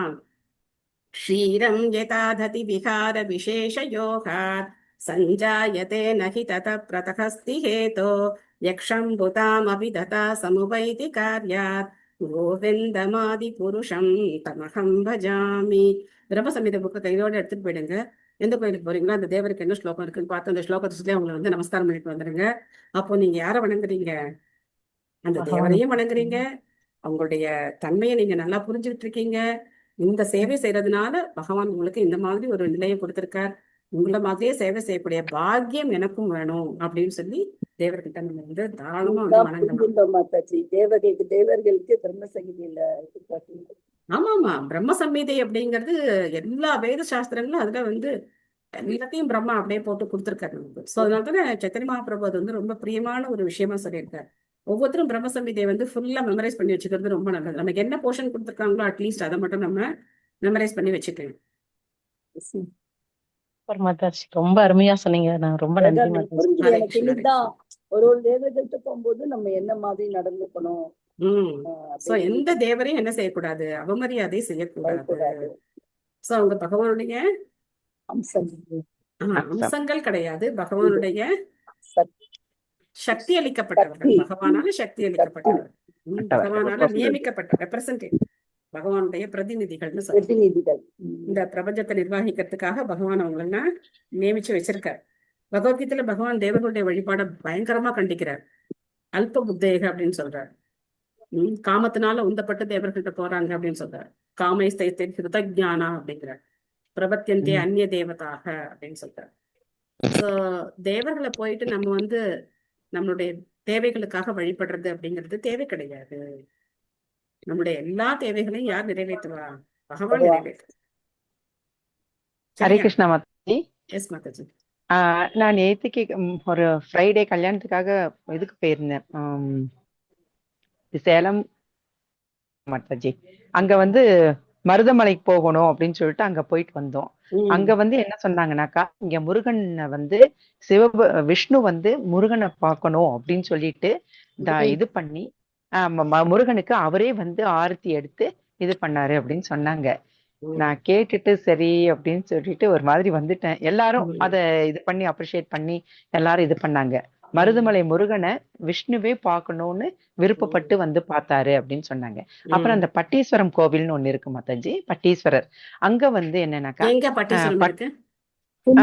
திருப்பேரூர், கோயம்புத்தூர் பக்கத்துல திருப்பேரூர். அங்க பட்டீஸ்வரம் கோவில்ல ஈஸ்வரனுக்கு வந்து நடராஜர் இருந்தாரு.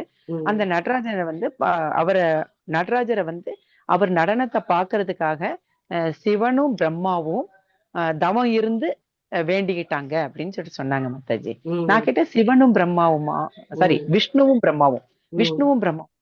பிரம்மாவுமா அப்படின்னு. ஆமா, இல்ல அங்க இருக்கிறது நந்தி மாதிரி தானே இருக்கு அப்படின்னு. நந்திலாம் இல்லம்மா, அது வந்து விஷ்ணு, இந்த பக்கம் பிரம்மா, நடராஜரோட சிவபெருமானோட நடன கோலத்தை பார்க்கணும்னு சொல்லிட்டு தபஸ் இருந்து பண்ணாங்கன்னாங்க. நானும் சார் பரமாத்மா கிருஷ்ணா அப்படின்னு வேண்டிண்டு வந்துட்டேன். அங்கேயும் படம் அப்படியே போட்டிருக்காங்க, நடராஜர் இந்த பக்கம். இதெல்லாம் என்ன அப்படின்னாக்கா நம்ம தவறுன்னு சொல்ல முடியாது, இதெல்லாம் முழுக்க தவறு அப்படின்னா சொல்ல முடியாது. இப்போ உங்க பையன் வந்து அமெரிக்கால இருக்காருன்னு வச்சுக்கோங்க. நீங்க வந்து இப்போ அவரை பாக்குறதுக்கு இங்க இருந்து அமெரிக்கா போறீங்க, என் பையனை போய் பார்க்கணும் அப்படின்னு போறீங்க. அப்போ உங்க பையன் உங்களோட ரொம்ப பெரியவரும், நீங்க போய் அவருக்கு நமஸ்காரம் எல்லாம் பண்ணுவீங்களா? அந்த மாதிரி தேவர்களுக்கும் பகவானுக்கும் இருக்கிற உறவு இருக்கே, அது நம்மளால என்ன பண்ண முடியாது, அந்த அவ்வளவு ஈஸியா அதை வந்து நம்ம புரிஞ்சுக்க முடியாது. சோ பகவானுடைய பிரதிநிதிகள் பகவான் ஏன் அவங்களை பார்க்க போக கூடாது? இதுதான் தப்பு இருக்கா என்ன? ஒண்ணும் கிடையாது. சோ அதனால நம்ம வந்து தத்துவத்தை, சித்தாந்தத்தை சரியா புரிஞ்சுக்கணும். சோ இப்போ மற்ற பாகவதங்கள் எத்தனையோ, தேவி பாகவதம்னு இருக்கு, இந்த மாதிரி நிறைய புராணங்கள் இருக்கு, 18 புராணங்கள் இருக்கு, 18 உப புராணங்கள் இருக்கு. இதுக்கும் பாகவத புராணத்துக்கும் என்ன வித்தியாசம் அப்படின்னாக்க, பாகவத புராணம் அப்படிங்கிறது பரம உண்மைய நேரடியா எடுத்து சொல்லக்கூடிய புராணம். ஓகேவா? இப்ப வந்து தேவி பாகவதம்னு இருக்கு, ஒரு பாகவதம் இருக்கு. நான் அதெல்லாம் படிச்சது கிடையாது, பட் கேட்டிருக்கேன், தேவி பாகவதம்னு கேட்டிருக்கேன். அதுல என்ன சொல்லப்படுது அப்படின்னாக்க, பராசக்தி தான் வந்து முழு முதற் கடவுள், அவங்கள்ட்ட தான் வந்து எல்லாருமே வந்தாங்க அப்படின்னு சொல்லப்படுது. இதுல தவறு ஒண்ணும் கிடையாது, இதுல தவறு ஒண்ணும் கிடையாது. இப்போ இன்னொரு சின்ன உதாரணம் சொல்றேன்னு வச்சுக்கோங்களேன். இப்போ நீங்க வந்து ஸ்கூல்ல கொண்டு போய் நீங்க குழந்தைய சேர்க்குறீங்க. அப்போ எல்கேஜி யூகேஜி முடிஞ்சு ஒரு கிராஜுவேஷன் பண்றாங்க இல்லையா? இப்பெல்லாம் இந்த செரிமனி பண்றாங்கல்ல, கிராஜுவேஷன் பண்றாங்க. அப்போ உங்க குழந்தை கிராஜுவேட் நீங்க சொல்றீங்க, என் குழந்தை கிராஜுவேஷன் வாங்கிட்டான் அப்படின்னு சொல்றீங்க. தவறாது, ஆனா உண்மையா? கிடையாது. அவ்வளவுதான். அந்த ஒரு கிராஜுவேஷன் இப்ப அவங்க பண்ணிருக்காங்க, ஆனா அவங்க வந்து ஏதாவது மாஸ்டர் டிகிரி இல்ல பேச்சுலர் டிகிரி வாங்கிட்டாங்கன்னா கிடையாது. சோ அந்த மாதிரி அந்தந்த புராணங்கள்ல சொல்லப்பட்டிருக்கிற விஷயம், அந்த புராணம் யார மையமா வச்சு சொல்லப்படுதோ அவங்கள அந்த புராணம் என்ன ஹைலைட் பண்றாங்க. பண்றாங்க. அதை ஹைலைட் பண்றாங்க. அவங்களுடைய விசேஷத்தை அவங்க வந்து ஹைலைட் பண்றாங்க. தப்பு கிடையாது. பண்றாங்க. ஆனா டோட்டல் பிக்சரை பார்க்கணும் இல்லையா? Total correct. பிக்சரை பார்க்கணும் இல்லையா? இப்போ முழுசா ஒரு பிக்சரை பார்க்கணும் இல்லையா? இதுக்கு இன்னும் நிறைய உதாரணம் நம்ம சொல்லலாம். இப்போ நீங்க வந்து ஒரு ஒரு பேங்க்குக்கு போறீங்க, ஒரு பேங்க்ல போறீங்க, இப்போ உங்களுக்கு பணம் வேணும், நீங்க போயிட்டு செக் எடுத்துட்டு போய் நீங்க வந்து அந்த கேஷியர்ட்ட கொடுக்குறீங்க அப்படின்னா அவர் உடனே பார்த்து உங்க அக்கௌண்ட்ல பணம் இருந்ததா அப்படின்னு டக் டக் டக்குன்னு பார்த்து உங்க கையில பணம் கொடுத்துடுறாரு. ஸோ அவர் அல்டிமேட்டா? பட் அவரோட பார்ட் இருக்குல்ல. கரெக்ட். நான் போனா அந்த கேஷியர் டக்குன்னு வந்து எனக்கு வந்து பண்ணி கொடுத்துருவாருப்பா. நம்ம அவரை குளோரிஃபை பண்றோமா இல்லையா? அவர் தான் சுப்ரீம் அப்படிங்க. டக்கு டக்குன்னு வேலை முடிச்சு கொடுப்பாருப்பா. போனா போதும், போய் நின்று நம்ம வந்து அவரை வெயிட் பண்ணலாம் வேண்டாம், ஜஸ்ட் போனாலே போதும். அவர் என்ன பார்த்து டக்குன்னு எனக்கு எல்லாம் பண்ணி கொடுத்துருவாரு. இந்த குளோரிஃபிகேஷன் நம்ம அவரை பண்றோம், அது தப்பு கிடையாது இல்ல? Correct correct correct. சோ ஆனா ஃபுல் பிக்சர் என்ன? அந்த ஃபுல் பிக்சர் என்ன? அவர் அங்க ஒரு பார்ட், அவருக்கு மேல ஒரு மேனேஜர் இருக்காரு, அவருக்கு மேல ஒரு அபிஷியல் இருக்காங்க, எல்லாருக்கும் மேல ஆர்பிஐ இருக்கு. சோ இதுதான் ஃபுல் பிக்சர். அந்த ஃபுல் பிக்சரை பார்க்காம நம்ம வெறும் ஒரு சின்ன ஒரு பார்ட்டை பார்த்துட்டு இவர் தான் அல்டிமேட் அப்படின்னு நம்மளுடைய அனுபவம் அப்படிங்கிறது இந்த அளவுக்கு தான் இருக்கு. சோ பிரபுபாதர் வந்து நமக்கு ஃபுல் பிக்சரை காட்டுறாரு. இதுதான் ஃபுல் பிக்சர். இதுல பார்ஷியலா ஒருத்தர் வந்து இவர் தான் சுப்ரீம் சொன்னாலும் கரெக்ட் தான். அந்த இடத்துல அவர் சுப்ரீமா இருக்காரு, அவங்க. ஆனா அவரை படைச்சது யாரு? அவருக்கு அந்த அதிகாரத்தை கொடுத்தது யாரு? இதெல்லாம் நம்ம எங்க பாக்குறோம்? பாகவதத்துல பாக்குறோம். அதனால மற்ற புராணங்கள்ல சொல்ற கருத்துக்கள் பாகவதத்தோட ஒத்து போகும்போது அதை ஏத்துக்கலாம். ஆனா மற்ற புராணங்கள்ல இருக்கிற கருத்துக்கள் பாகவதத்தோட ஒத்து போகலைன்னா அதை நம்ம ஏத்துக்க கூடாது. உதாரணத்துக்கு ஸ்கந்த புராணம் வந்து தமோகுணத்துல இருக்கக்கூடிய ஒரு புராணம். ஆனா ஸ்கந்த புராணத்தினுடைய மேற்கோள் நிறைய பாகவதத்துல வரும். ஸ்கந்த புராணத்துல சொல்லப்பட்டிருக்கு, ஸ்கந்த புராணத்துல சொல்லப்பட்டிருக்கு. ஏன்? அந்த புராணத்துல இருக்கிறதும் பாகவதத்துல இருக்கிறதும் ஒத்து போகுது. அப்போ அதை நம்ம வந்து எடுத்துக்கலாம், அதை வந்து நம்ம வந்து பிரமாணமா எடுத்துக்கலாம். ஆனா அந்த புராணங்கள்ல இப்போ சிவபெருமான் முழுமுதற் கடவுள் அப்படின்னு சொல்லப்பட்டிருக்கிறத நம்ம என்ன பண்ண முடியாது, பிரமாணமா எடுத்துக்க முடியாது. சோ அதனால இந்த அந்தந்த ஸ்தல புராணங்கள் அந்த விஷயங்கள்லாம் நம்மளால வந்து அது சரியா தப்பா அப்படிங்கறத நம்மளால என்ன பண்ண முடியாது, அவ்வளவு கரெக்டா சொல்ல முடியாது. சோ நம்ம அதனால என்ன பண்ணினோம், ஓகே சொல்றாங்க அதனால என்ன இப்போ அப்படின்னு சொல்லி நம்ம ஓகே, நமக்கு என்ன தெரியும், ஃபுல் பிக்சர் நமக்கு தெரியும். அதுல நம்ம ஸ்ட்ராங்கா இருக்கணும். கிருஷ்ணர் தான் முழுமுதற் கடவுள். பகவத்கீதையில பகவான் என்ன சொல்றாரு, நான் தான் வந்து சேனாதிபதியில நான் ஸ்கந்தன் அப்படின்னு சொல்றேன். நம்மளே பகவானுடைய அம்சம்னு சொல்லும் போது தேவர்களும் பகவானுடைய அம்சம் தானே, எல்லா ஜீவராசிகளையும் பகவானுடைய அம்சம் தானே. ருத்ரர்களில் நான் சிவனாக இருக்கிறேன் சொல்றாரு, சேனாதிபதிகள் நான் ஸ்கந்தன் அப்படின்னு சொல்றாரு. அதனால முருகனும் வந்து ஒரு விதத்துல பகவானுடைய ஒரு ஒரு சக்தி இல்லையா? அதுல எந்த விதமான மாற்றமும் கிடையாதே. ஆனா முருகன் தான் முழுமுதற் கடவுள் நினைக்கிறது என்னது? சோ இத நம்ம புரிஞ்சுக்கிட்டோம் அப்படின்னா எந்த தேவர்கள் கோவிலுக்கோ இல்ல எங்க போனாலும் சரி, நம்மளுடைய அந்த மனோநிலை அப்படிங்கிறது இவங்க எல்லாம் பகவானுடைய சேவையில இருக்காங்க. அதனால இவங்க கிட்ட நம்ம என்ன கேட்கணும், நீங்க பண்ற அழகா சேவை பண்றீங்க, எனக்கும் அந்த சேவை பண்ற மனோநிலையை கொடுங்க அப்படின்னு சொல்லி நம்ம வந்து பிரார்த்தனை. மத்தவங்க ஏதாவது சொல்றாங்களா, அவங்க வந்து அல்டிமேட்டா ரொம்ப பகவானை வந்து தாழ்வா பேசாம இந்த மாதிரி எல்லாம் சொல்றாங்கன்னா ஓகேன்னு சொல்லிட்டு போறதுல நமக்கு ஒண்ணும் யார்கிட்டயும் போய் ஆர்கியூ எல்லாம் பண்ண வேண்டாம். இல்ல அவர்தான் முழுமுதற் கடவுள் அப்படின்னா நம்ம ஆர்கியூ பண்ணணும். ஆமா அவர் அப்பா இவர் புள்ள பார்க்க வந்திருப்பாருன்னு சொல்லிட்டு நம்ம பாட்டு போயிட்டே இருக்கு. சரியா? Okay Mataji, thank you Mataji. ஹரே கிருஷ்ணா மாதாஜி. செய்தி இப்போ வந்து ஒரு கல்யாணத்துக்கு போயிருந்தேன் மாதாஜி. அதுல ஒரு 300-400 பேர் வந்திருப்பா. அது கோயில்ல தான் நடந்தது. என் பையனோட ஃப்ரெண்டு கல்யாணம். போனேன். சரி இது புருஷோத்தம மாசமா இருக்கே, நம்ம வந்து ஒரு வாட்டி சொன்னா அவளுக்கு நிறைய பலன் கிடைக்குமே அப்படின்னு சொல்லிட்டு நான் அவளை எல்லாம் சொல்றதுக்கு மட்டும் நான் சொன்னேன் மாதாஜி ஹரே கிருஷ்ண மந்திரம். ஆனா ஒரு ஜீவன் கூட கிருஷ்ணரோட வாயை திறக்கல மாதாஜி. கஷ்டமா இருந்தது. அப்புறம் பொண்ணுக்கும் பிள்ளைக்கும் மட்டும் சொல்லிட்டு அவ 2 பேரும் சொல்லி எனக்கு ஆசீர்வாதம் வந்துட்டா. அதான் நான் இப்ப சொல்ல வந்தேன். இந்த மாதிரி ஜெனரலா இந்த பப்ளிக் பிளேஸ்ல இந்த மாதிரி இடத்துல நம்ம என்ன பண்ணோம்னா 1-to-1 ப்ரீச்சிங் தான் இந்த மாதிரி இடத்துல வந்து சரியா வரும். அதான் பண்ணிருந்தேன் மாதாஜி. அப்புறம் அதுதான் சரியா வரும். சோ நம்ம இப்ப உங்க பக்கத்துல யாராவது பேசிட்டு இருக்காங்க, அவங்கள்ட்ட வந்து இந்த மாசம் வந்து ரொம்ப அற்புதமான மாசம், இந்த சின்ன மந்திரம் தான் ஒரு தடவை நீங்க சொல்றீங்களா அப்படின்னு சொல்லி ஹரே கிருஷ்ணா கிருஷ்ண கிருஷ்ணா ஹரே ராம ராம ராம ஹரே ஹரே. அவங்க நான் சொல்ல மாட்டேன்னு சொல்ல மாட்டாங்க, அவங்க சொல்லிடுவாங்க. ஆனா நீங்க வந்து மைக்க பிடிச்சு பப்ளிக்ல நீங்க அந்த மாதிரி பேசணும்னா நீங்க வந்து அந்த அந்த ஒரு இன்ஃப்ளூயன்ஸ் பண்ற பர்சனா அங்க இருக்கணும். அப்படி இருந்தா என்ன பண்ணலாம், ஜென்ரலா நீங்க வந்து ஒரு பெரிய கிரௌட வந்து நீங்க வந்து இன்ஃப்ளூயன்ஸ் பண்ணலாம். அந்த மாதிரி ஜஸ்ட் ஒருத்தர் சொன்னா அப்படி சொல்லுவாளேன்ட்டு, ஆனா ஒரு ஜீவன் கொடுத்து இல்ல நீங்க அந்த கேட்டிருக்காங்கல்ல, அப்படி சந்தோஷப்படுங்க. அவங்க காதுல விழுந்திருக்குன்னு சந்தோஷப்படுங்க. எப்பவுமே நெகட்டிவே கிடையவே கிடையாது. நேகா விக்ரம நாசோஸ்தி பிரத்யவாயோ ந வித்யதே ஸ்வல்பம் அபியச தர்மஸ்ய திராயத்தே மகத்தோ பயாத். இதுல நஷ்டமே கிடையாது. நீங்க அங்க போய் ஒரு தடவை சாண்ட் பண்ணீங்கல்ல, அந்த சாண்டிங் வந்து எப்பவுமே இருக்கும். சோ இதுல நஷ்டமே கிடையாது. அந்த மாதிரி நீங்க வந்து வருத்தமான செய்தி, நெகட்டிவான திங்க் பண்ண, நீங்க தான் சொன்னீங்க ஒரு வருத்தமான செய்தின்னு சொல்லிதான் ஆரம்பிச்சீங்க. மக்கள் வந்து அவங்க கேட்டாங்கன்னு சந்தோஷப்படணும். நீங்க நான் ஒரு தடவை சொன்னேன் எல்லாரும் கேட்டாங்க அப்படின்னு சொல்லி நீங்க சந்தோஷப்படணும். சரியா? அப்படிதான் இது அப்படிதான் எடுத்துக்கணும் கிடையாது. It is like that. அவ 2 பேரும் ஓகே சொன்னா பண்ணிட்டு அது எனக்கு ரொம்ப சந்தோஷமா இருந்தது. நீங்க சொல்லுங்க ஆண்டி, நான் சொல்றேன், நாங்க சொல்றோம். Very good very good. சரி, நான் சொன்னேன், அது சக்சஸ் தானே. Thank you. Hare Krishna. Okay okay. வாஞ்சாகல்பத்தருभ्यश्च कृपासिन्धुभ्यः च पतितानां पावनेभ्यो वैष्णवेभ्यो नमो नमः. अनंत कोटि वैष्णव वृंद की जय, श्री प्रभुपाद की जय, गौर प्रेमानंदे, हरि हरि बोल. Hare Krishna. Thank you all.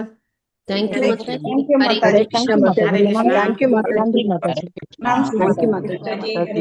Hare Krishna. Hare Krishna Mataji. Thank you Mataji. Thank you. Hare Krishna Mataji. Thank you Mataji. Hare Krishna. Thank you. Thank you. Hare Krishna. End கொடுத்துறேன். Hare Krishna. Hare Krishna. Krishna Krishna Hare Hare. Hare Rama. Hare Rama. Rama Rama. Hare Hare. Thank you all. Hare Krishna. Thank you, Mataji. Thank you, Mataji. Thank you. Thank you. Thank you. Hare Krishna.